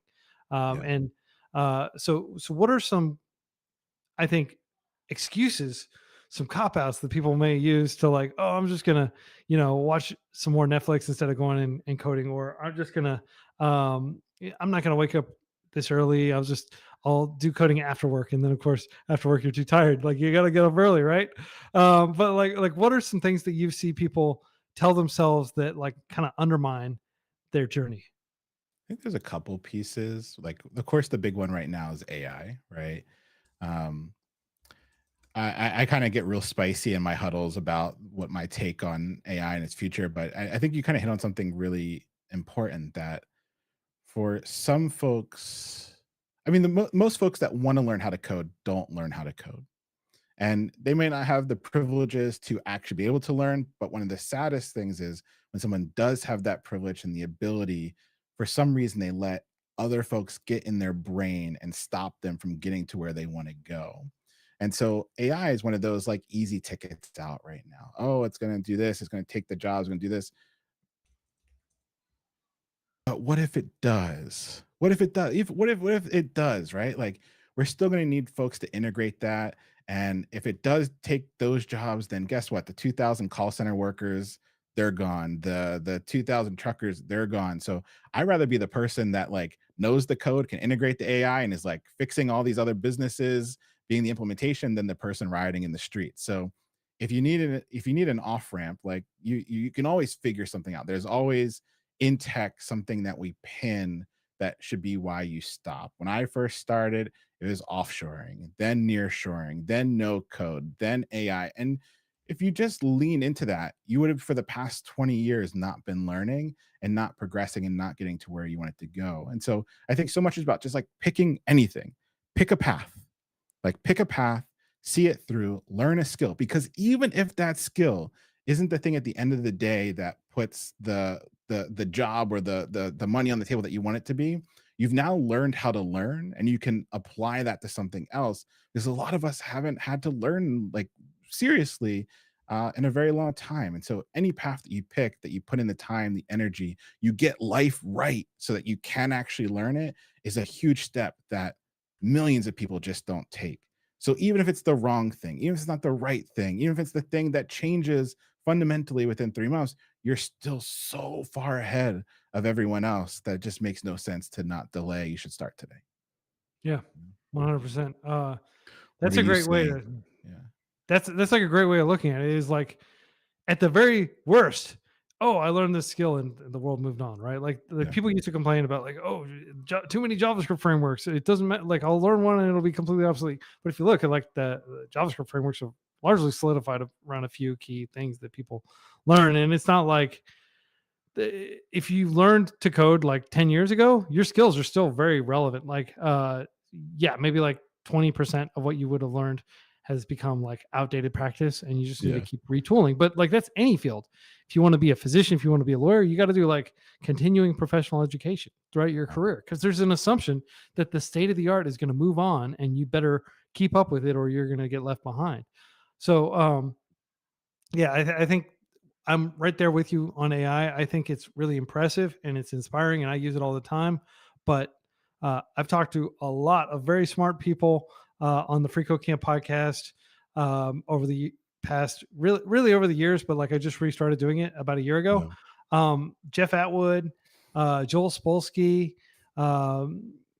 Cassidy Williams, a lot of folks who all think that AI is cool, but like they kind of laugh a little bit if you're like, well, what about our jobs? Like, so we'll see what the future holds. Who knows? Who knows how powerful these are going to be? But like just learning how to learn, that is absolutely something that you want to invest your time in. And I love learning. There was like a lazy kind of like anti-intellectual period where it's like, oh, I've got a good job as a school director and I can let my wife figure out how to fix the Wi-Fi. Like I'm really embarrassed looking back that I didn't be like, I'm gonna figure this out myself, right? I used to like I'm kind of becoming a handyman around the house, but for a long time I was just like, I'll just hire somebody. I don't want to learn how to like find a stud and like, install molly bolts and all this stuff. But now it's like I gotta learn this stuff, like YouTube tutorials. I can just Google search and find really good like how tos for pretty much everything. And it's like if I don't know how to do something, you better believe I'm going to learn how to do it. And during the pandemic, I went really deep into like audio production and like music theory and like learning how to play keyboard, learning how to play bass, learning how to play drums, which I'm really bad at, by the way. But like I wouldn't be in that mindset if I had just kind of like said, "Oh yeah, I'm a gamer," and I work at this school, and like this is who I am. Like I feel like a lot of people are probably kind of like their lives are on cruise control. And the moment that you've got like there's like this magic number, I think that like income here in the US, so like once people like hit like 60 or 80,000 or something, depending on where you live, that you're like, okay, I'm relatively comfortable, and people start to get really complacent, and they lose that hunger, right? And I'm not gonna lie that I kind of lost that in my early, like late 20s. A whole lot of stuff happened very quickly for me, and I became a school director, and I was extremely lucky. I was in the right place at the right time with the right skill set and everything, and I got a little bit complacent. Don't do that. Yeah. don't like I'm not gonna get those years of my life back where I was just kind of like, I'm gonna just go for a run and take it easy and read a book and like I mean, there's nothing wrong with doing those things, but like you have to have projects on hand. You have to be working. Michael Jackson, you got to be starting something. I 100% feel that way. You got to be. What's the Shawshank Redemption? If you're not, gosh, I'm gonna totally butcher the quote. I'm not gonna attempt. You remember that quote? Get busy living or get busy dying. There you go. Morgan Freeman. Yeah, amazing movie. If you haven't seen it, watch the Shawshank Redemption, and then feel so blessed and fortunate that you weren't falsely imprisoned and have to spend your golden years like locked away. And basically, yeah, like bad things happen to people. If you are lucky enough to be able-bodied, able-minded, to live in a country that's relatively free, like the United States, like take advantage of that stuff and don't just like become complacent and like don't let the world pass you by, because there are a lot of like bitter, kind of angry people, and I think that a lot of those people. This is me editorializing a little bit. Like if I'm going way out beyond my depth, pardon me, but I think a lot of the anger and the rage in the United States, the entitlement is from people who just got too comfortable and like just thought that the world was going to roll them, so to speak, like that they didn't need to like put in the work and keep tooling up. And yeah, I mean, you got to keep working. Love it. We got, I think, a couple questions that are coming in before we Awesome. wrap up. Yeah. Yeah, I'm sorry I'm talking so much. No, no, no, no. Just I just Twitch brain. I'm reading chat. Yeah, I'm not even in chat. I can't see anything anybody's saying, by the way. Sorry. Like, so I'll let Yeah. somebody, you want to pitch the The questions? Or- first question is, are there any cooperations planned between Free Code Camp and 100 devs? Oh, Sky's the limit, man. What do yeah. you I think people don't realize that, like, me and Quincy are gonna be friends now. Like, I don't know if he realizes it yet, but like I'm gonna make it happen.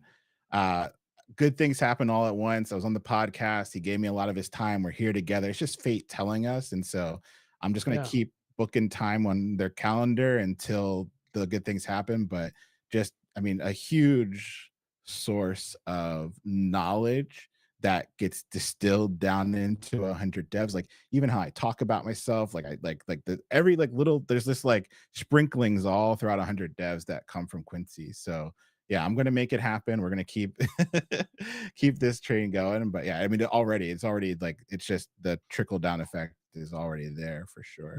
Yeah. I mean, there's probably a huge subset of free code campers, campers as we call them, that are probably also involved in 100 devs, or have at least watched some of your streams. And I imagine similarly, like we just want to create the best open learning resources possible, and then Yeah. have ambitious, creative folks like Leah and Noel pick those up and run with them, right? Love Figure it. out ways to adapt those and repurpose those, and just use them as raw fuel for their own missions. The funny thing is, like, a lot of I was just talking to a good friend, and the place we met was at the Free Code Camp meetup in Boston. And I used to go to that years ago, Yeah, every single one. And so it's still inspiring to this day. yeah, Which I guess leads us to the next question. What inspires both of us to keep doing the work we do? We kind of touched this a little bit, but I yeah. guess, like, as we kind of wrap up, what's keeping you going? What's inspiring you these days? Yeah, I mean, like I spent a lot of time in China. Like I went to grad school there. My wife's from there. We met in grad school. Um, I go to like these really rural villages where I'd been like the first guilo there ever. Maybe like probably in like a generation or two. Like, hey, like all the kids would come out. Hey, look, there's a Westerner, right? And like a lot of these folks, they were like just bare concrete buildings. No windows, or there were like holes where the windows were, but there weren't even necessarily glass. It was just like Yeah. open air. You sleep under a mosquito net, and that was a relatively developed part of China at the time. China has, I don't know, it's probably like 800 million like subsistence Yeah. farmers.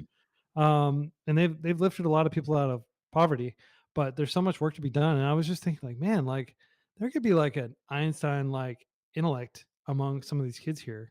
I mean, kids are kids. They're all curious and they're all interested in the world, but not everybody has access to those resources. And I was just like, huh. And then I go to middle America where I grew up, and I'd meet people that were like recovering from like meth addiction and stuff like that, and just staying in the halfway home and everything, and like it, they'd get excited about going to wood shop class and stuff like that. I'm like, Yeah. yeah, that's cool. You should definitely like learn wood shop, but like, come on, man, like there are so many other jobs out there Yeah. that like aren't. It feels like people are limit themselves. Are like, oh, okay, my dad's a farmer. I'm going to grow up and I'm going to be a farmer too, right? And I wanted to make sure that people, if they did have the desire to go beyond what their parents did, go beyond what their neighbors did, to make it out to the big city, to potentially be making enough money to send money back to their village. Yeah. Like, I wanted to make sure that they had a means through which they could learn for free, because half the world is unbanked, right? Yeah. Like if you put a credit card form in front of people, like it doesn't matter, even if they have some small amount of money, they're not going to be able to give it to you, and it's like walled off from them. So I think that's a big part of it, is just like, there's that saying, like, the future is here. It's just not evenly distributed. Yep. I feel that way about education. Like, in the US, we just take a lot for granted. Like if I want to get like a really first class, computer science education, I could just enroll in a state university and probably be learning from like practitioners in the field and everything. That's not the case in like Indonesia, for example. That's not the case in Rwanda, but it is the case here. And I feel like we take a lot of that for granted. Or if I go to the library, I can get a really nice computer that like has Yeah. internet access. I've got literally hundreds of thousands of books in the Plano library system that I can check out and read, or audiobooks or anything. Like most people don't have access to that stuff. And I just wanted to make sure that like everybody had access to some baseline. I love it. Yeah. How about you, man? So I was gonna say there's the quote that's like talent is distributed equally, but opportunity is not. And so I Yeah. think that's like a beautiful thing. Inspiring right now is just the people and community, like just seeing people work hard, people push, do things they think they could do. And it's not even just learning the code, it's not even just getting jobs, but just people that are on a path to like self-improvement and trying, like they want, like you said, like they want something better and going after it. That's just amazing to see and be able to be fortunate enough to see so many people day after day show up in our communities to like do that work is like, all right, well, if they're doing, I gotta do it too. And so that's definitely the inspiration. We had another question come through because we're getting close, and I guess they're trying to get some tea here. Are you planning on creating any content related to CCNA? I see that there's a CompTIA Yeah. course. Yeah. Huh.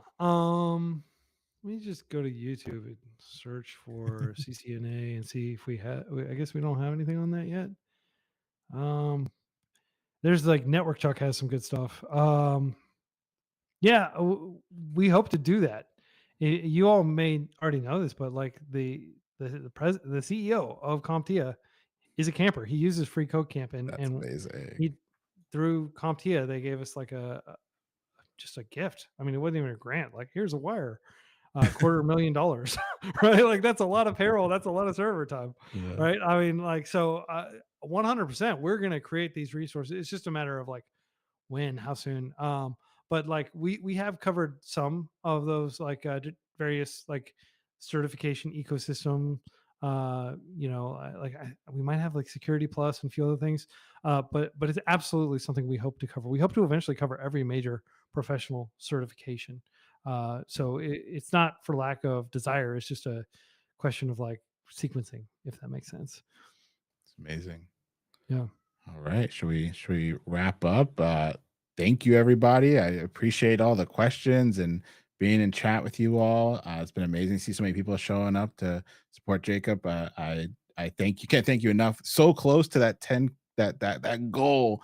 A couple $100 away if you are able, if you have that privilege and you want to do some good. I would highly encourage you go into a wonderful cause. And thank you for showing up. And Quincy, thank you for spilling so much information and sharing a little bit more about your journey. I really appreciate you.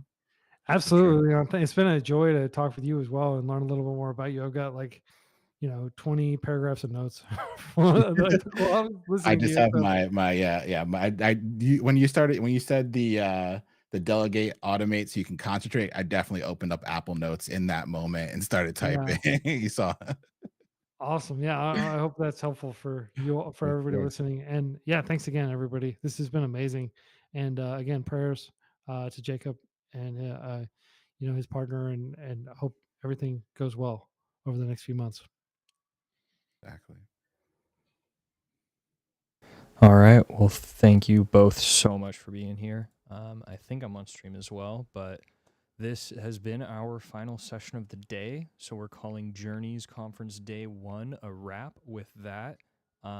So many incredible nuggets, like y'all are saying. I mean, I had my notes out for that delegate automate, so you can already forgot the last word. Concentrate. Concentrate. I was gonna say accelerate. Something rhymes, but also just sharing. I love touching on the economic impact of education and accessibility of that education. Like, it really is so cool to think about the wide-reaching impacts that are changing lives of individuals, but also changing the communities, right? Because that economic power is going back into communities around them too. So it's such a, rising tide lifts all ships kind of thing as well. Like any educational effort, the economic impact of that can just be seen multiplied over years and years, so much beyond that. So thank you both for your role in that mission and the active efforts that you've put into just totally revolutionizing that for so many people around the world. Grateful for both of you and grateful for your time here. This was absolutely amazing. Hey, thank you. All right. With that, y'all are free to drop off. We Yeah. are going to hop over. Jason, would you like to put yourself on stage here for a little wrap up or some closing words?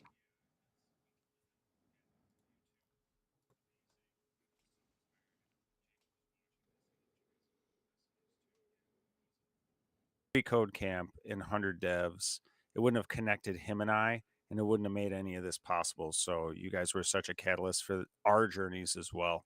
Kind of came full circle here. It was really inspiring to hear both of you. Word. Peace. Take it easy. All right, I will drop off the subtitles here since that's not who we are. But Jason, if you wanted to pop us into the embeds, or you can just pop me into that first one. Whoops. Hey, there I am. I'll get it. Yeah, I'm blown away, y'all. $9,510, 20, 30. Insane. Absolutely insane amount of support from the community. This is an amazing community, and seeing those two legends as well. That, I mean, dude, Leon Noel, 100 devs, like that was where it started for Jacob, and I know that's so impactful as well, just for him to see Leon show up and support in this way. Everybody in the chat, everybody that came over from their huddle, y'all are amazing. Thank you so much for being here. We will be back tomorrow with more sessions, hopefully fewer technical issues, and just super excited for that. Yeah, Jason, any thoughts?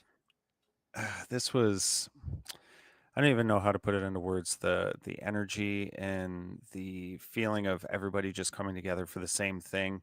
This is the definition of community, right? We've built this thing to support all of us all together when these types of things happen. So impactful to hear all the stories too. All the speakers really brought their A games today. Our equipment didn't, but I think we got that all figured out, Nate. So I'm pretty happy about that. I think tomorrow's going to be just as amazing. We're so close to the goal, guys. 9,530. So we're going to get it. And it's, I talked to Jacob and I, excuse me, this will cover, while they're going to go through about 6.5 weeks of treatment, and this will cover 3 months worth of their bills. Like, think of how powerful that is to take something off someone's shoulder like that. It's getting me. It's been a long day. I'm getting choked up over here, but you guys are all part of this. So part of the community. We're all here as a team to support another person on the team. So thank you all. 100%. This is all you all. Just, yeah, from the people reposting on Twitter, from the people sharing with their friends, to just hanging out in chat all day. We've had a lot of consistent audience members here. Hell yeah. Again, there's the links for the conference platform that has the most active chat. It is a, you need to create an account for that, but that's been awesome. There's a lot more connection features for the community there. Also pinned in the chats, and we should copy paste in some of them, that GoFundMe link. Again, we are so close to the goal, but this is only day one, y'all. 9670. We got a few more coming in. So thank you everybody who just donated as well. We're so close. But like I said, we're only halfway through the event. We've got a whole nother day ahead of us. So please tune in tomorrow. Maybe I'll get my camera up for tomorrow too. Yeah, get that camera working for tomorrow. Oh man, thank you, Jason, too. Just without you putting the energy forward, putting the effort forward, and rallying so many people across the community, this event definitely would have happened. So huge shout out to Jason. If you don't follow him already on Twitter, on Twitch, does a lot of live streaming, does a lot of tweeting. Incredible individual. And yeah, I think that's pretty much it for me. Thank you to Nate too, because again, you and I have been going at this for, I was up 4 a.m. my time online, 14 hours, and you were right there with me, man. Brothers in arms to help another one of our brothers. So I appreciate you immensely. And Tessa and Ellie helping out with all the back end stuff. This has been You know, again, the community's here. This is what we talk about every day. We're showing up, so I love it. Yeah, huge shout out Ellie, who's been helping us with these amazing graphics you see on screen right now. And speaking of, we're going to go to our ending scene. We'll have a little bit of music to play out, and you will be able to find on that slide the Twitter X handles for several of the speakers, for all of the speakers here. But for so many of the people who have been involved in this event and this effort, so if you're interested in connecting, if you're interested in following anybody you heard talk today, if you want to see who's coming up tomorrow, that'll all be on the screen for you in just a second with our nice little royalty-free happy music. And we'll probably leave the streams up for a minute or two here and see you all tomorrow. Don't say the royalty-free part because I can't assure you that. Anyway, bye, guys. All right, see y'all. Have a wonderful Have a good day, night, everybody. wonderful We'll see you evening. tomorrow.